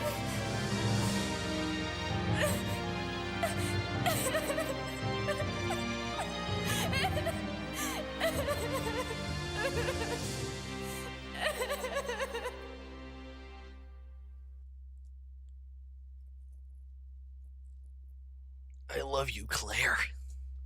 I'm sorry. I said I was sorry. Oh, this bitch, man. At last, I found you, Alexia. Come with me.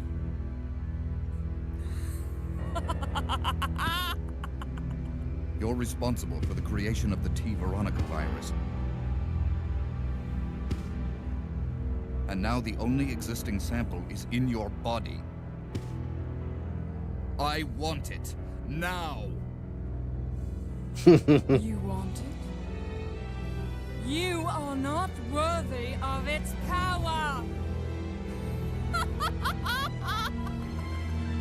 Does this mean that Alexia is stronger than Wesker?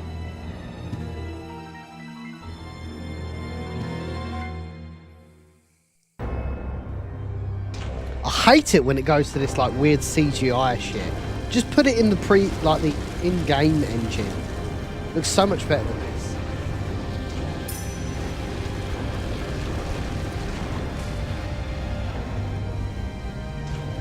She's a badass looking boss too. She always looks fantastic.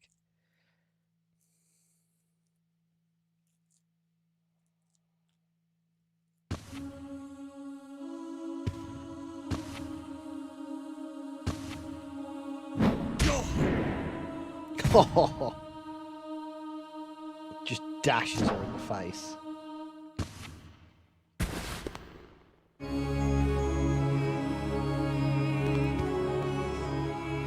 You're coming with me.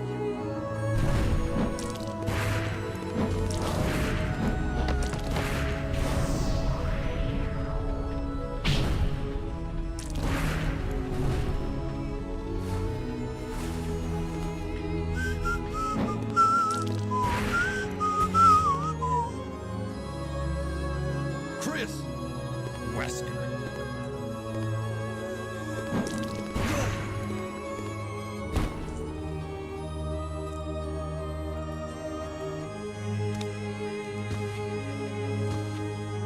Chris, since you're one of my best men, I'll let you handle this.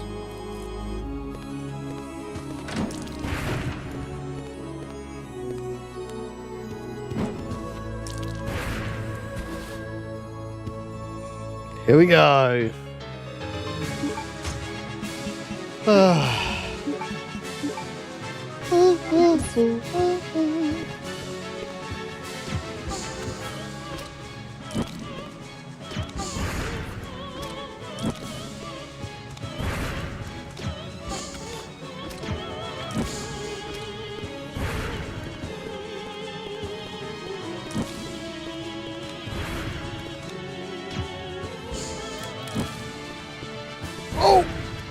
Oh, this is bad.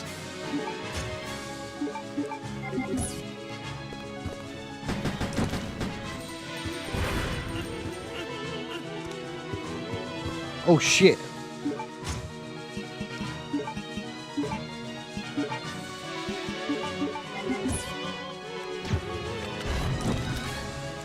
Really important that I get her. Oh my god.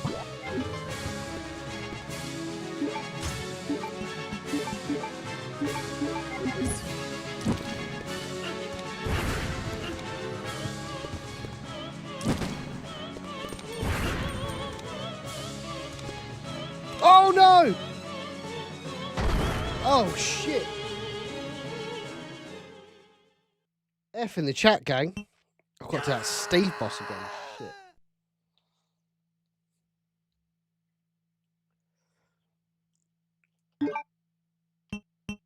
Resident Actually, Evil. shit, no, I've got to go further back. Oh no. This is really bad. This is very bad, actually. Oh, shit. I didn't save it as Claire, did I? Fuck. That's fine, I'll get to reorganise everything. I was going to use my Magnum against her anyway. I forgot to put it in the box. Ah, idiot, I was so close to the end. Oh, man, right. Let's get this done quickly. Right.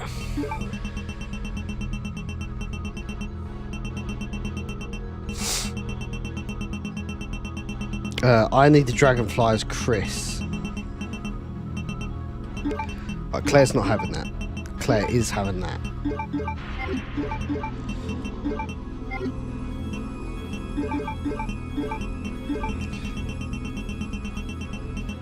Well, I do have 30 of them.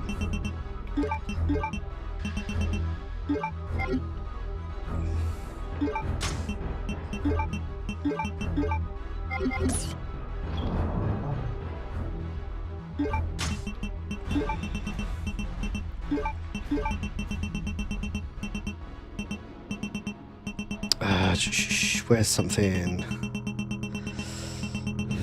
I think it might have to be, you know.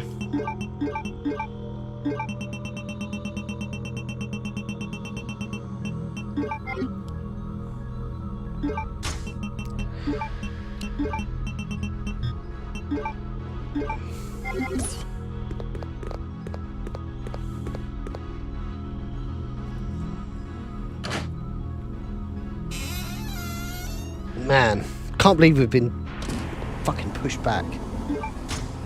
Right.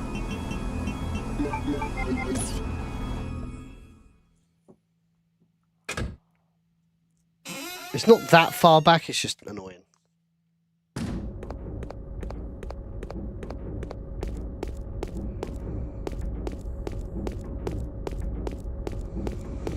Let's get all of this again.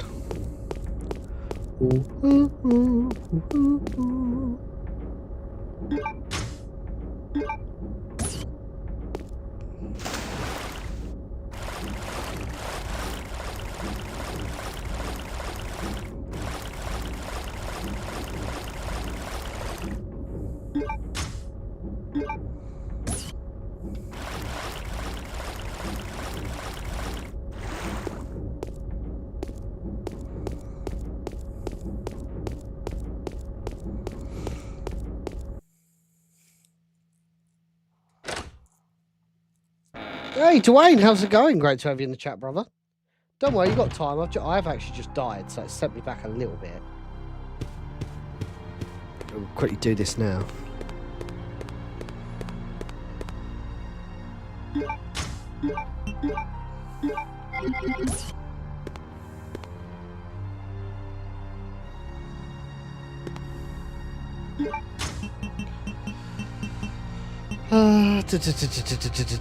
What we're doing?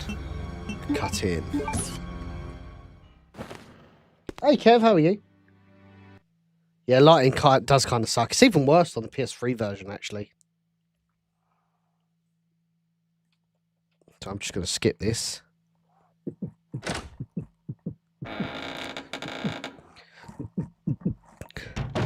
Can't believe you can't save as Claire. That's kind of weird.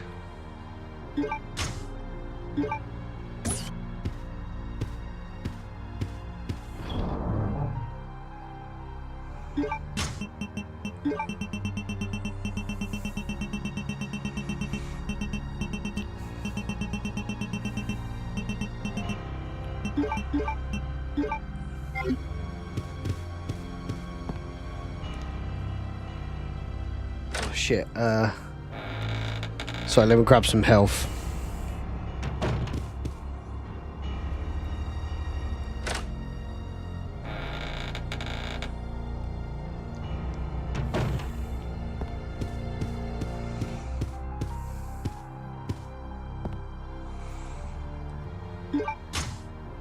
Yeah, I don't know who quality controlled the HD remaster for PS3, but it's really not good.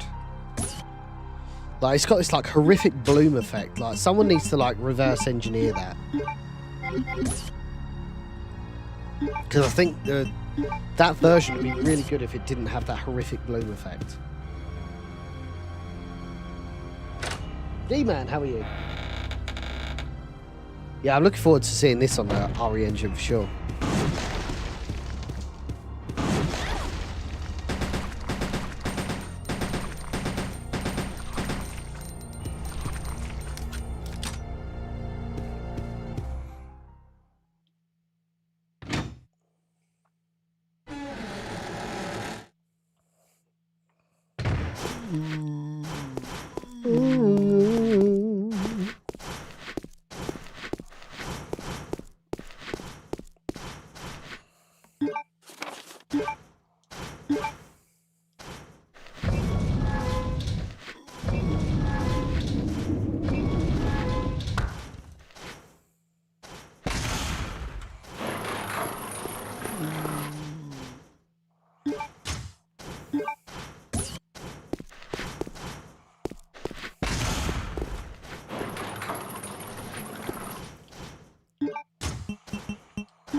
Oh.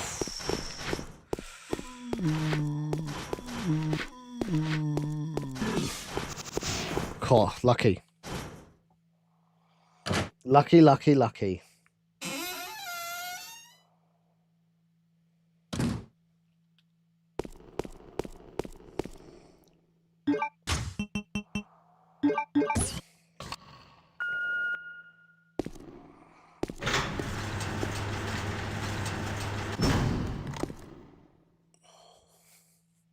Let's try this again. Right. We've got plenty of health.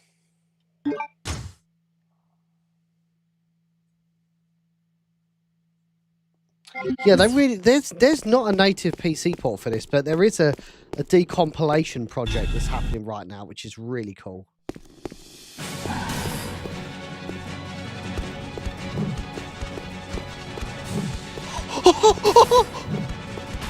Oh, it's very unfortunate.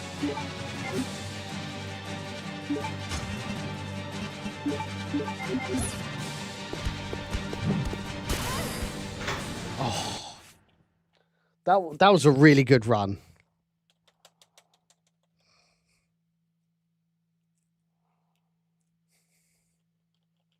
Right, now we're back to where we were. Excellent. It took like 5 minutes, 10 minutes.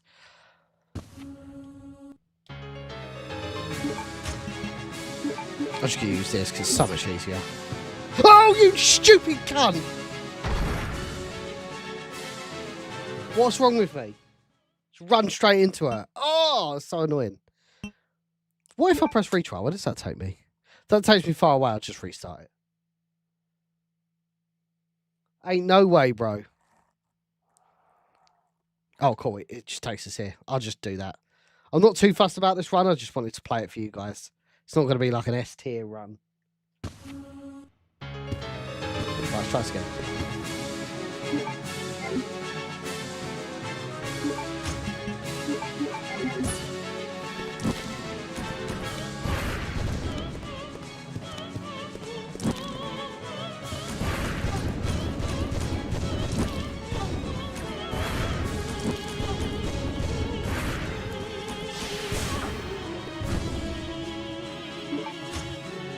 Cool.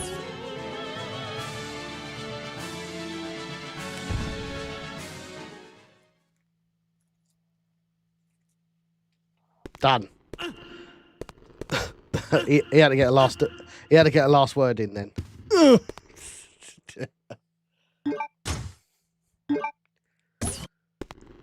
I just realised I forgot to do the crane.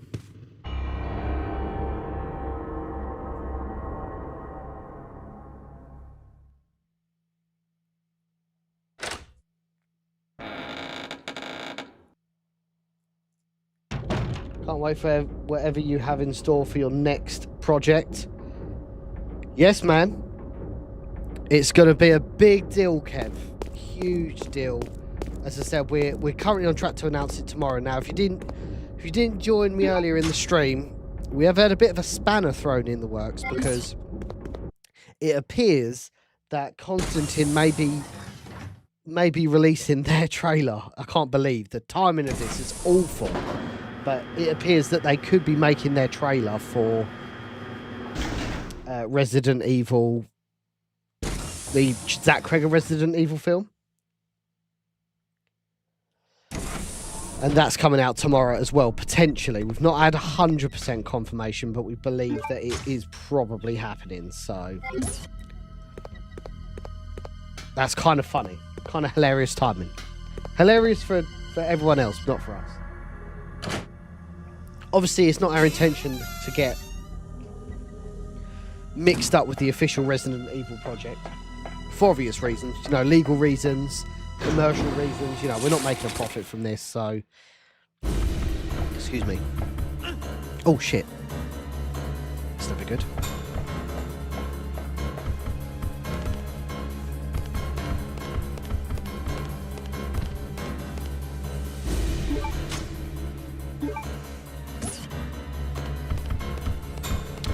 Sugar.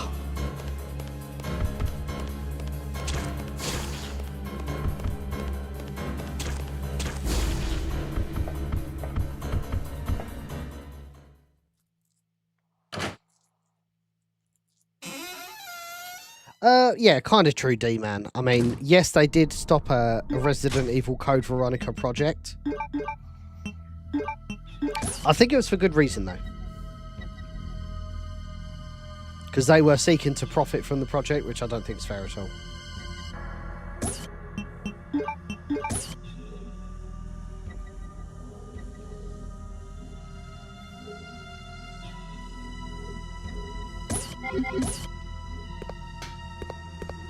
I think I'm missing.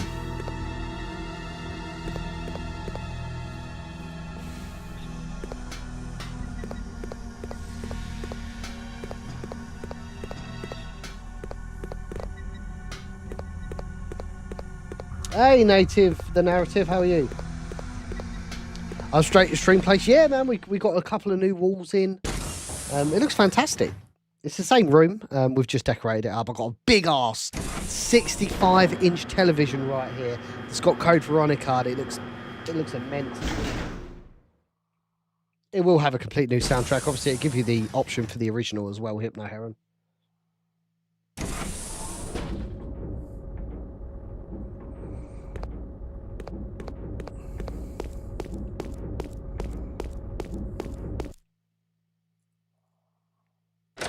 Big boy TV. No, it just looks nice in here. It looks pleasant. Like I'm happy to stream in here.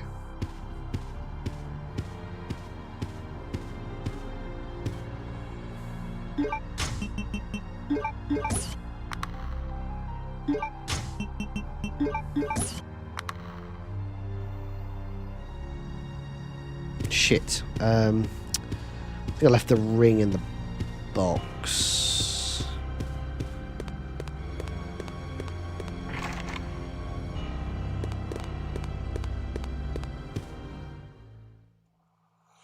I think it's got to be a mercenary mode. Foon Shinham. 100% it's going to be a mercenary mode.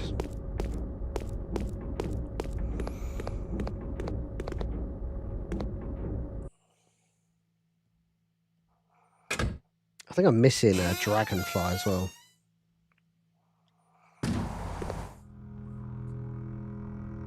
Hey J Rex, how are you? Great to have you in the chat.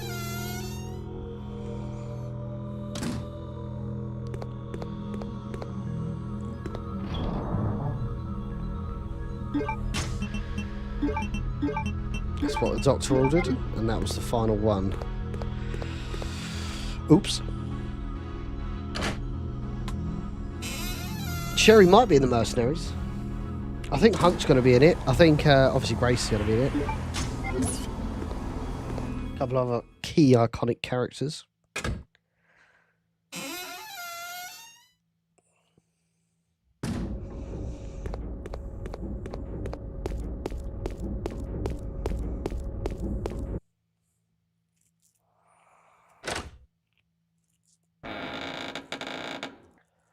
Do do do do do do do do do.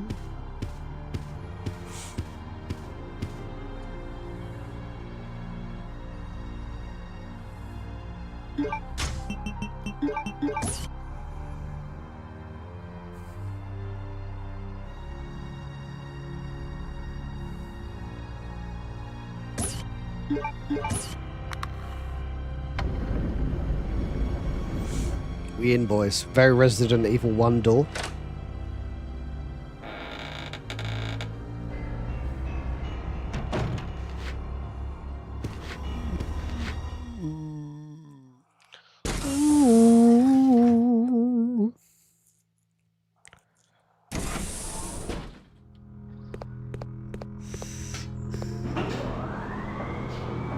Can't remember what was down here. It's like the world's smallest elevator as well.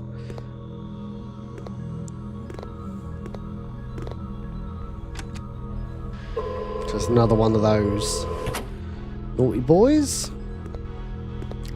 I think you must need 6 of them then. So it's 4. Pistol bullets. Don't really need pistol bullets right now. It does give you a lot of ammo, this game, but I can see it being a pickle if you're terrible at shooting.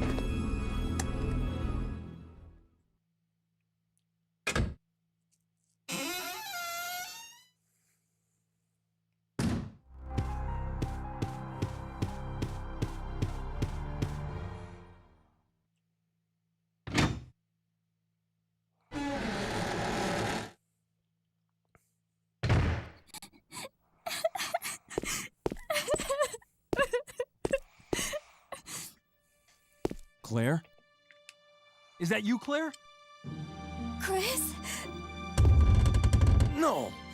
The door won't open. Hey, is Steve with you?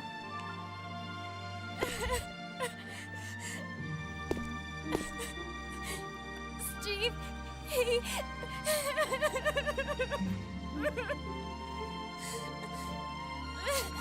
Poor Steve. Listen, Claire. We have to get out of here immediately.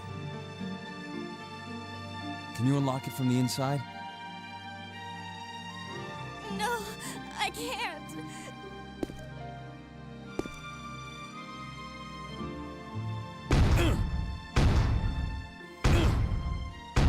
Chris, there should be a self-destruct system somewhere. If you activate it, all the electronic locks might be deactivated. I mean, that's a big gamble, isn't it? That's a really big gamble. Oh, by the way.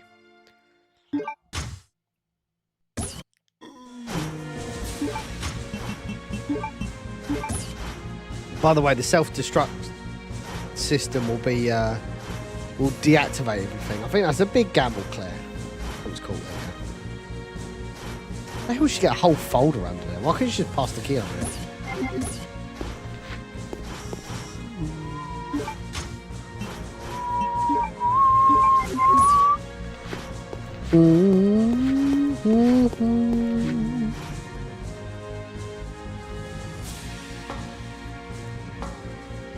I think you're bad at shooting. I'm even worse. Steve. I even need the dragonfly.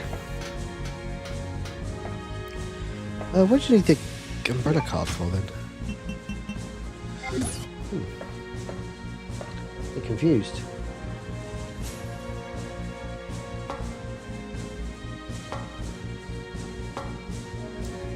Yeah, it's a PAL version as well, Raccoon Two pieces, so it's just slow as hell.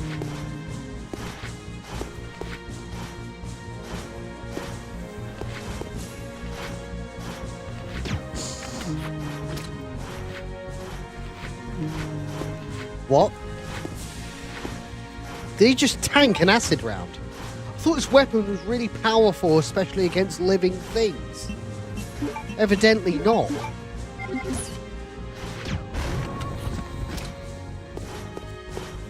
Oh, Mr. Salisbury, how's it going? Great to have you in the chat. Welcome back to the survival horror, naughty boy. I can't remember where to get the Biohazard key from.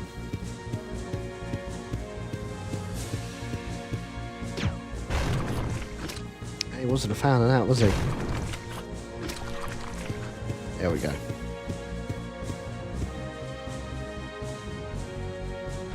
Yeah, Brandon, we was just talking about the we was talking about the potential, insider information that we may or may not receive a trailer for the Zach Greger Resident Evil film tomorrow, which directly will be in direct competition with our launch, which is obviously as helpful as it could be. Absolute coincidence of the century. And it's diabolical work, really. I could not believe it. I was like, of course, all of that hard work we put in, just griefing.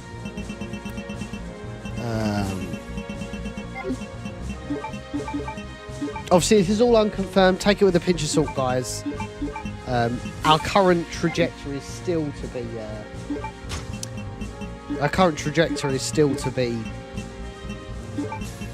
Making it happen. Why do I need this security card for? Use the security lock. Puzzling. Oh, I don't need the knife anymore. I mean, that would be a lot of investment to mess with the road project. I would suggest. That'd be pretty funny though.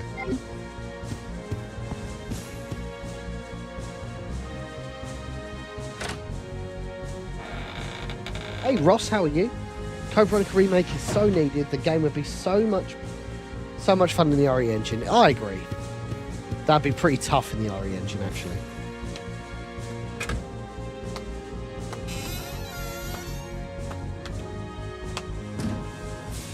Maybe it's that one down there. I just realised there's shotgun ammo down there as well that I missed. Do, do, do, do.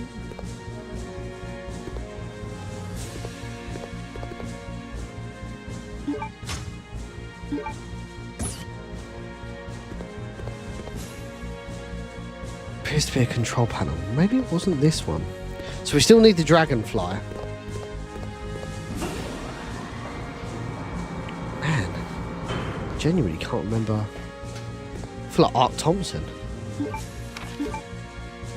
I just can't remember.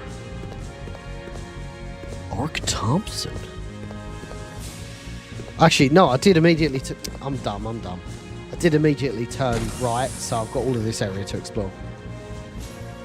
Yeah, man, we got this from Insert Coin Clothing, who very kindly sent me a care package out. Huge shout out to them. Really interesting how that all came about. They literally just happened to have a warehouse like half an hour from where I work, and I just messaged them. I was like, hey, man, big Resident Evil content creator. Have a lot of people that are interested in, obviously, Resident Evil merch. Let us know if you want to do any collaborations, and they sent me out a cool little care package, and this is one of them. It's got a big stars emblem on the back as well. I'm a big fan of it. Oh! That did not happen.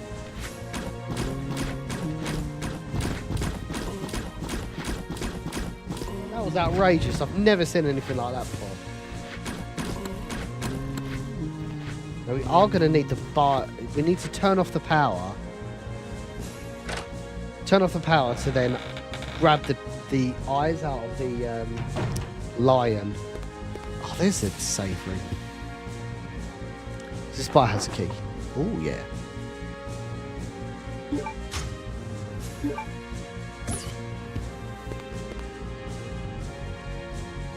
Veronica. What's she like? Veronica key.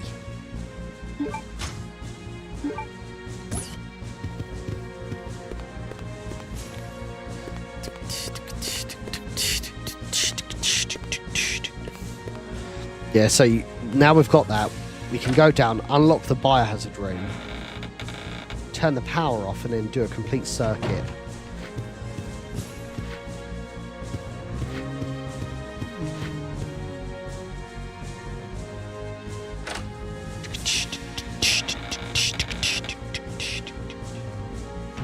Hey Johnny, how's it going? Great to have you in the chat, bro. Alan, how are you?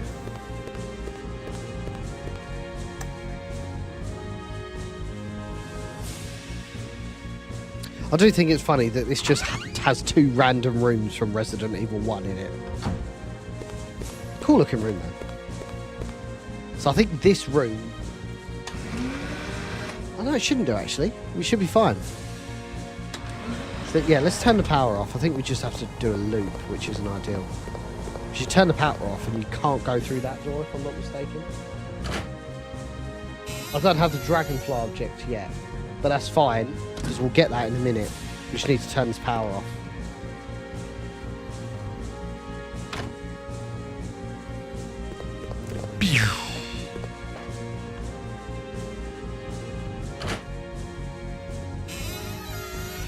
But yes, we had quite an extended monologue, Brandon, earlier about the upcoming fan film. Obviously, we haven't spoken about it in great deal the plot, but certainly the personnel that are involved in the project, what our kind of aims are. We're setting out what sort of it's not going to be as high a budget as Resurrection. Obviously, we're not relying, and I'm not saying we don't possess the star power that we would have had on Resurrection and Keeper's Diary, because this is a story that is just going to have actors on it that may or may not be known in the community, but ultimately we don't have like massive star power on the project that we can rely on for like signed memorabilia, which was extremely helpful when we was doing Resurrection.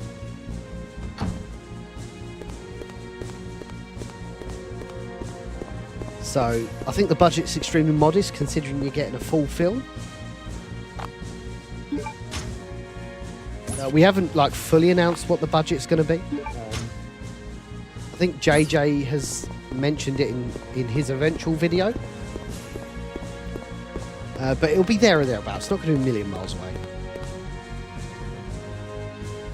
But we're looking forward to it, gang. We're looking forward to producing another fantastic fan project. And I truly believe this is going to be the one. We've got the right people in the right places. Just like we did with Keeper's Diary and Resurrection, the right people in the right places. We've got of everybody I've sent some appetite wetters, should we say. Everyone's losing their mind. Everyone's like, this is 100% what is needed. So I'm genuinely shocked that a studio has not jumped on this before.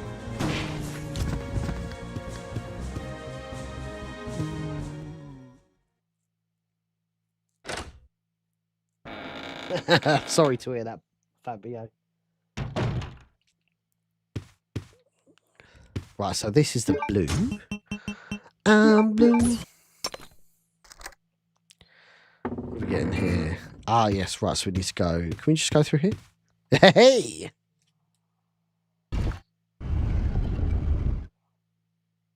Yeah, and not on top of that as well, Ross, a crowdfunded film, because not only there's so many things you have to consider. One thing that's quite nice is obviously...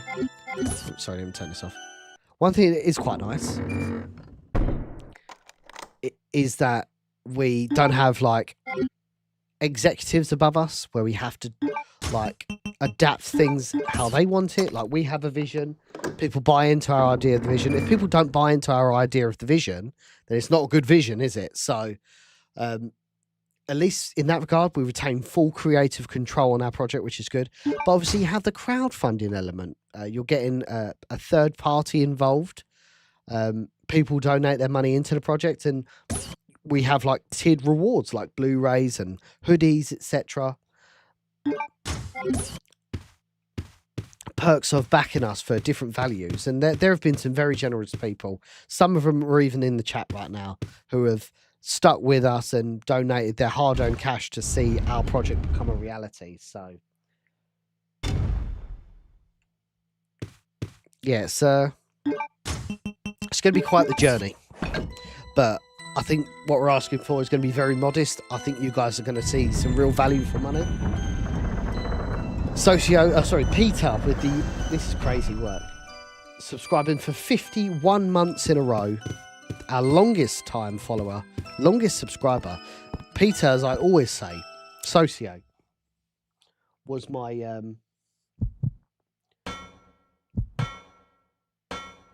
Peter was my first ever subscriber on Facebook, of all places, nearly 6 or 7 years ago now. So thank you very much, Peter. I appreciate it, bro. I've got to be careful here. I think we get mauled.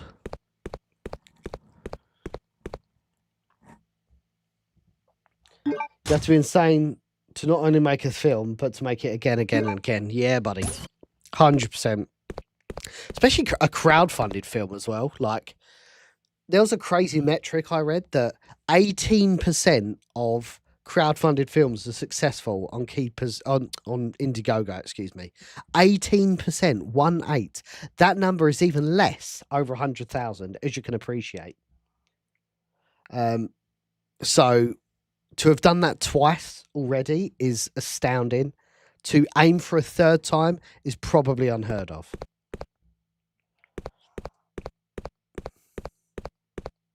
But I feel like there's something else to pick up in this room.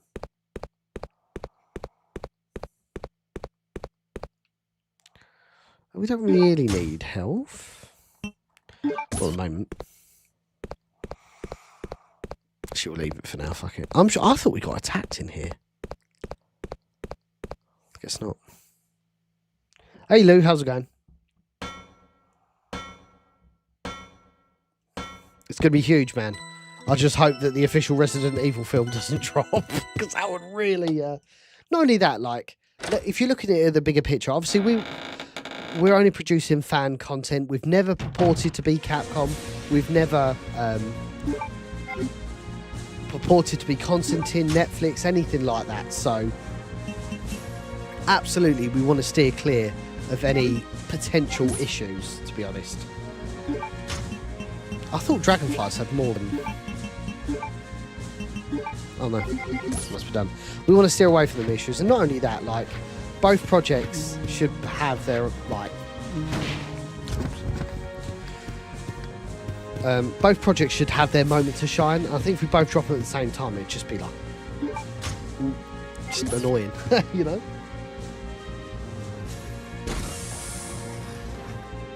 Like, I don't want to drop it at the same time.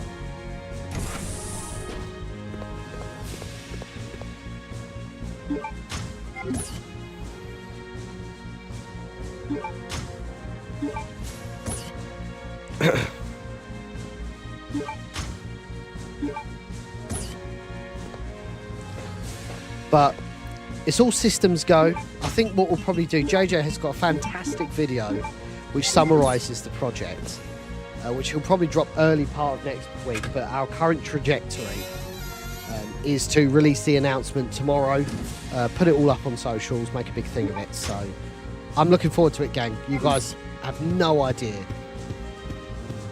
the absolute hydrogen bomb we're going to drop tomorrow in the community. Oh man, it's going to be unbelievable.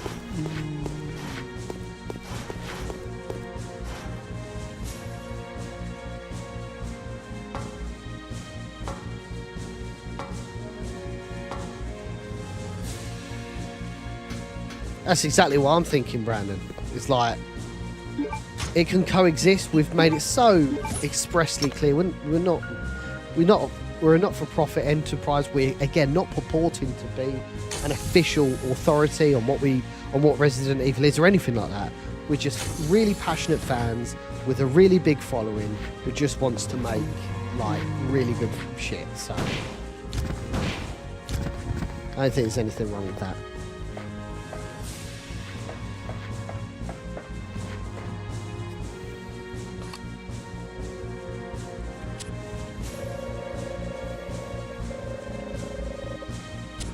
Veronica.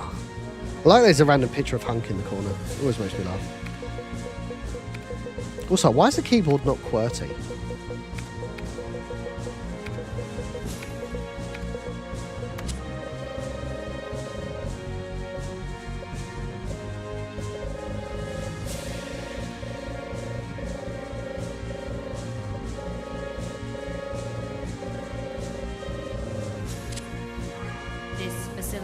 Will detonate in 5 minutes.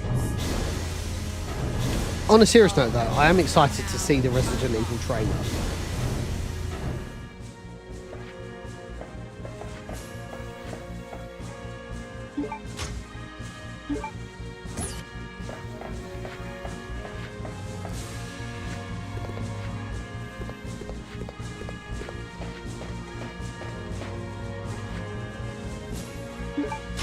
Let's go, Lou. Thank you. Here we go.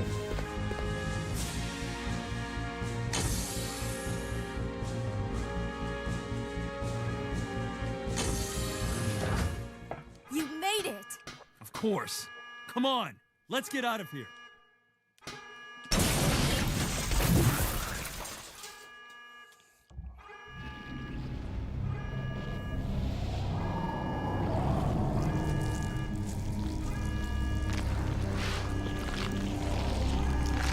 See, like, we're still in Chris's non-buff era, where he's still, like, stick thin. He's not like this massive steroid head just yet. Okay, turn the key clockwise simultaneously on 3.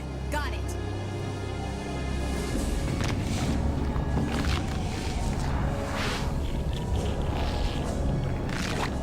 One, 2, 3.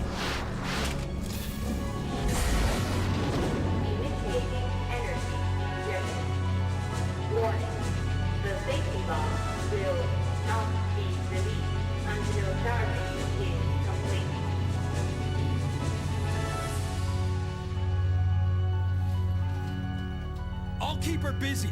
Just go for the emergency elevator. Chris, but I can take care of this. Just go. you have to make it. Don't die on me.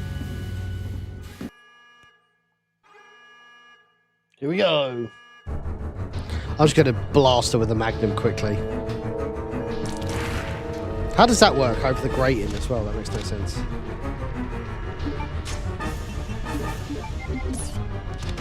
Oh, boom.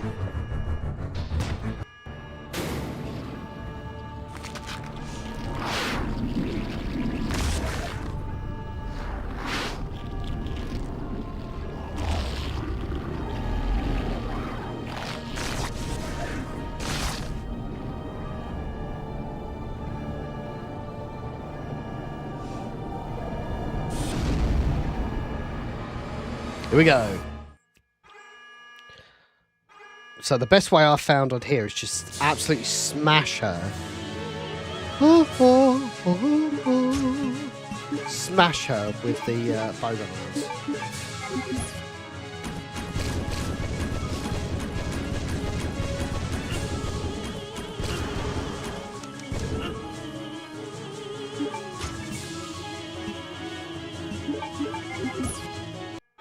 Oh!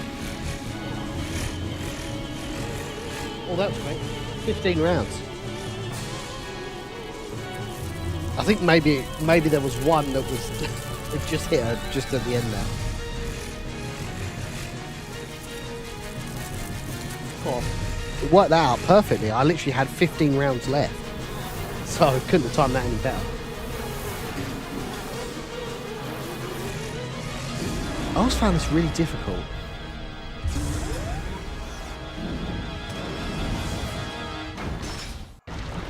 Here we go. Not looking forward to this at all. On caution as it is.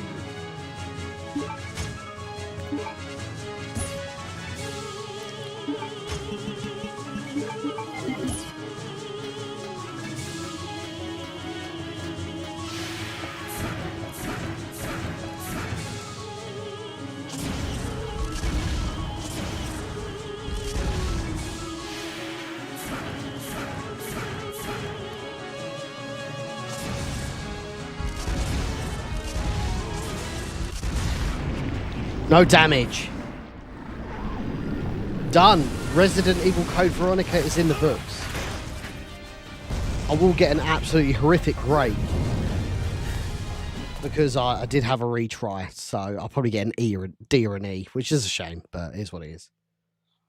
We managed to get it completed on this stream because Sunday we're going to be talking about a lot, let me tell you. Claire! No! I'm pretty sure this is all exclusive to Code Veronica X. Like, none of this was in Code Veronica, the original Dreamcast release. Like, all this whole area here.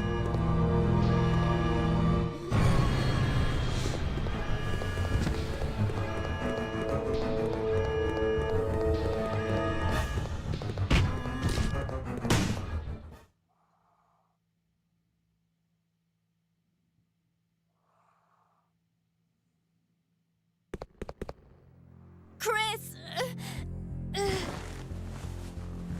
Well done, Chris. It turns out that Alexia's work wasn't much of anything. So now, the only thing left is revenge. Let her go, Wesker. You don't want her. Fine. Claire!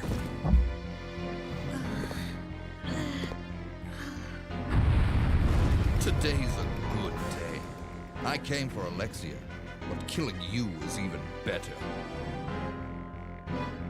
Sorry to disappoint you, but Alexia is gone. That's no longer a concern to me. I have Steve to work with. What? Steve. In his body, there's still a living T. Alexia virus. Steve should be a good specimen. Maybe he'll come back alive just as I did, and be able to see your sister again. You freak. Don't you touch him! I'm sorry, dear heart. But my men have already taken you. You get out of here, Claire. But what about? As a surviving member of STARS, I have to finish this. Remember your promise.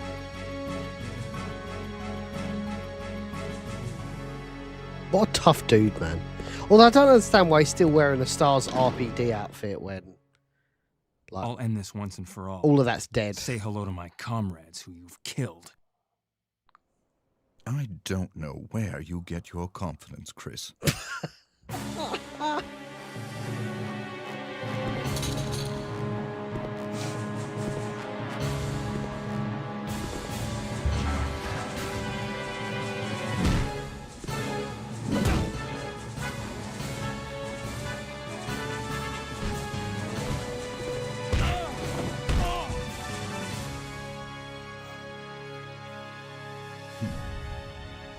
I wonder when they come up with the idea to make Wesker superhuman after Resident Evil 1. Like, what was the thought process behind that? I wonder if their vision was always that Wesker was going to come back. If that makes sense. The self-destruct system has been activated. All personnel evacuate. Like, this is what is hilarious about Code Veronica. Chris only had 2 seats in his fighter jet. He'd have never been able to fit Steve anyway. All personnel evacuate immediately. So, like, what if he survived and they all awkwardly got to that emergency platform and they're like, so, you know, are we doing rock, paper, scissors? What are we doing?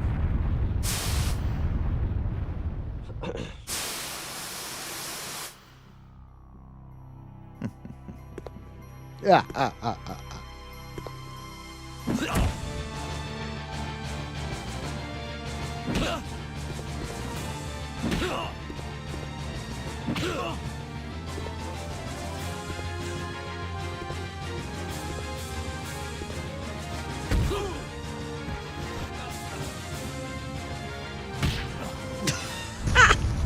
Sure, I'm not human anymore. I like how he got there in a submarine, by the way. Just look at the power I've gained.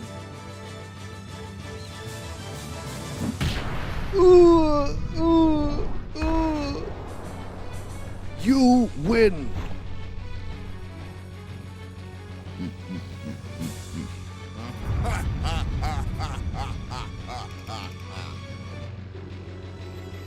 Magnificent. Don't you think?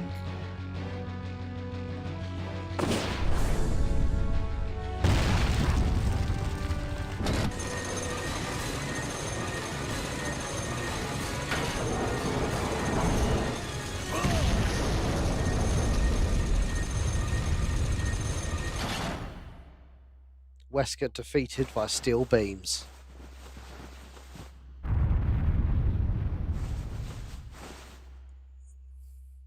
Chris just got absolutely dashed with a fucking Shoryuken.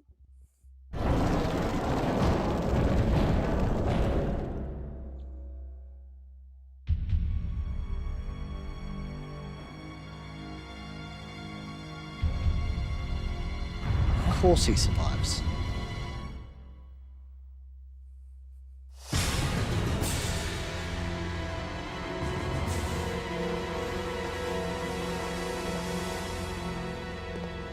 This is why he decided to take steroids for RE5.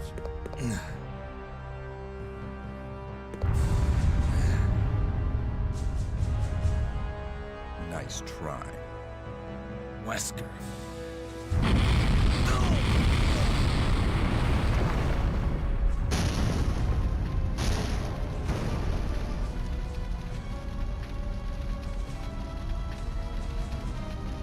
Today's your lucky day. Next time we meet, don't count on another. Next time. Until we meet again.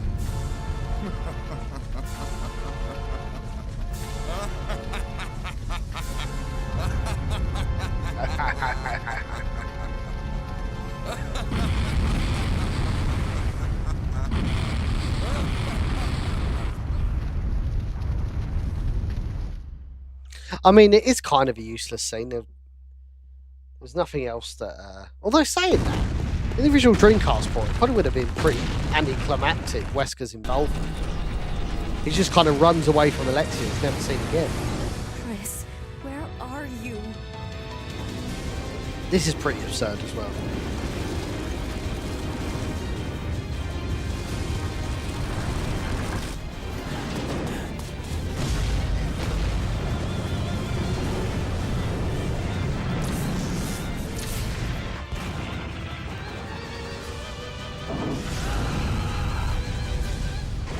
Chris! Hey, you know that I always keep my promises. Steve's dead, by the way. Claire still has trauma. Chris, promise me. Please promise that you won't leave me alone again. I'm sorry, Claire, but it's not over yet. There's still something we've got to do. You mean... Yeah, it's payback time. We've got to destroy Umbrella. Now, let's finish this once and for all.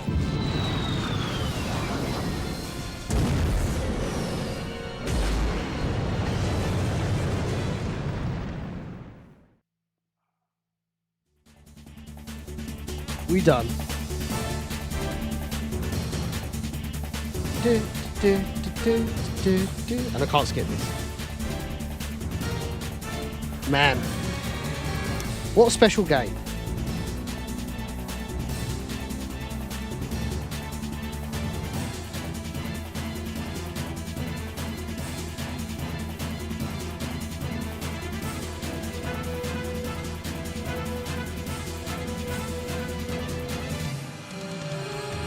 Where does Code Veronica rank in your top Resident Evil games? That's what I want to know. Is it up there? Is it... Do you not like this one? Let us know.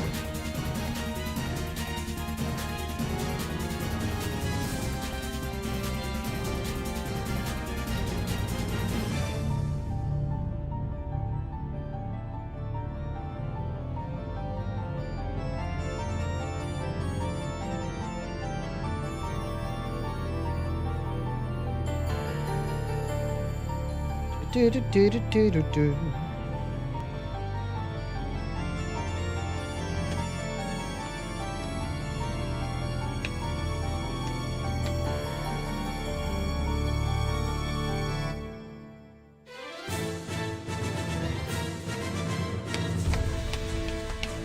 Man, I think Code Veronica has some of the best music in the series. Do do do do do do do do do do do do.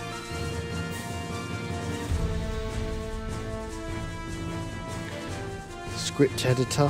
Well, a lot of script editors. 1, 2, 7 people edited that script. Jesus.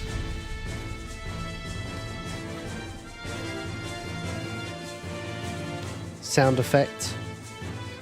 CG movie crew.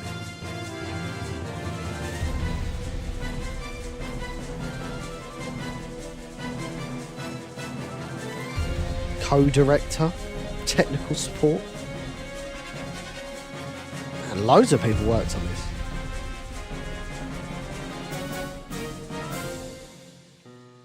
There was a friendly but naive king who had a very nasty queen.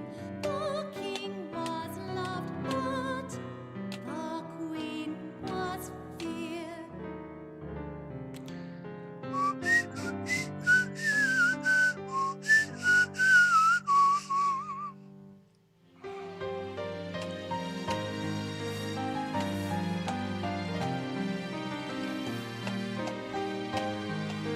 Alison Court, let's go! I thought Marko Fipowicz did a really good job, actually. Chris. Richard Waugh, excellent job.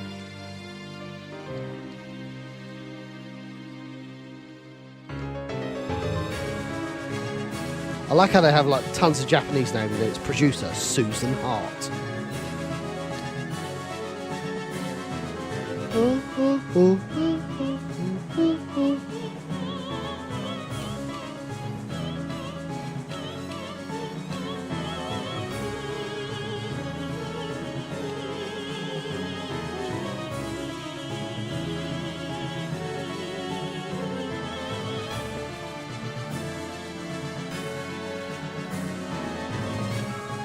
Have a good one, Lou. We'll see you soon, brother.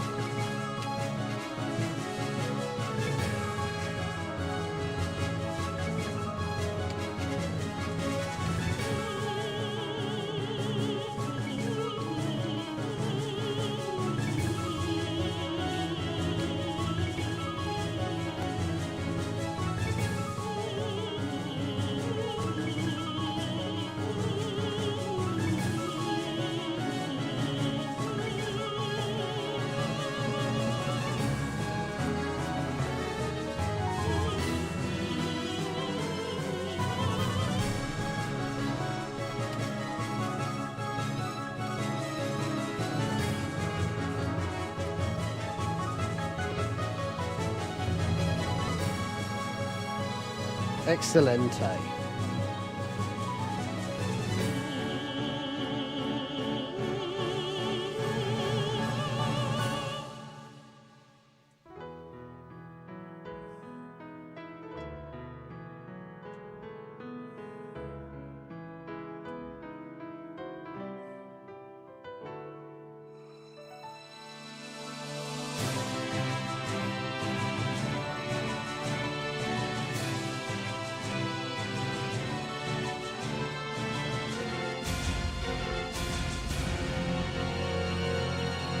Presented by Capcom. The GOATs, man. Capcom are on an absolute generational run right now with the RE engine. Like, no misses. This wasn't a good run. Oh, see ya. I thought it'd be worse than that. I'm happy with that. 7 hours 13 is a bit of a long run, but we are where we are. Well, gang, it's certainly been appreciated you spending time with us today. I certainly always welcome everybody checking out our streams every Wednesday and Sunday. Tomorrow's the big one. What we've all been working hard for. The all-important announcement of what is coming next for the Residents of Evil, Biohazard Declassified, and Brandon Salisbury. 5 p.m. UK time, 11 a.m. Central time. What would that be? 12 p.m. Eastern. It's going to be a big deal, gang. Sorry, let me just close this off. It's going to be a really big deal, and I really hope all of you guys, all of you guys enjoy what we're about to put together. And on Sunday, I'm going to be live with a very special stream. I'm probably going to be playing a very early Resident Evil game, and we're just going to be taking a bunch of questions. We're going to be chewing the fat, having fun in the chat, and talking all things Resident Evil fan films. So, I bid you good morrow. Take it easy, look after yourselves, and hopefully I'll see you Sunday. We can talk more about this upcoming fan film, and hopefully you guys love what we've got in store tomorrow.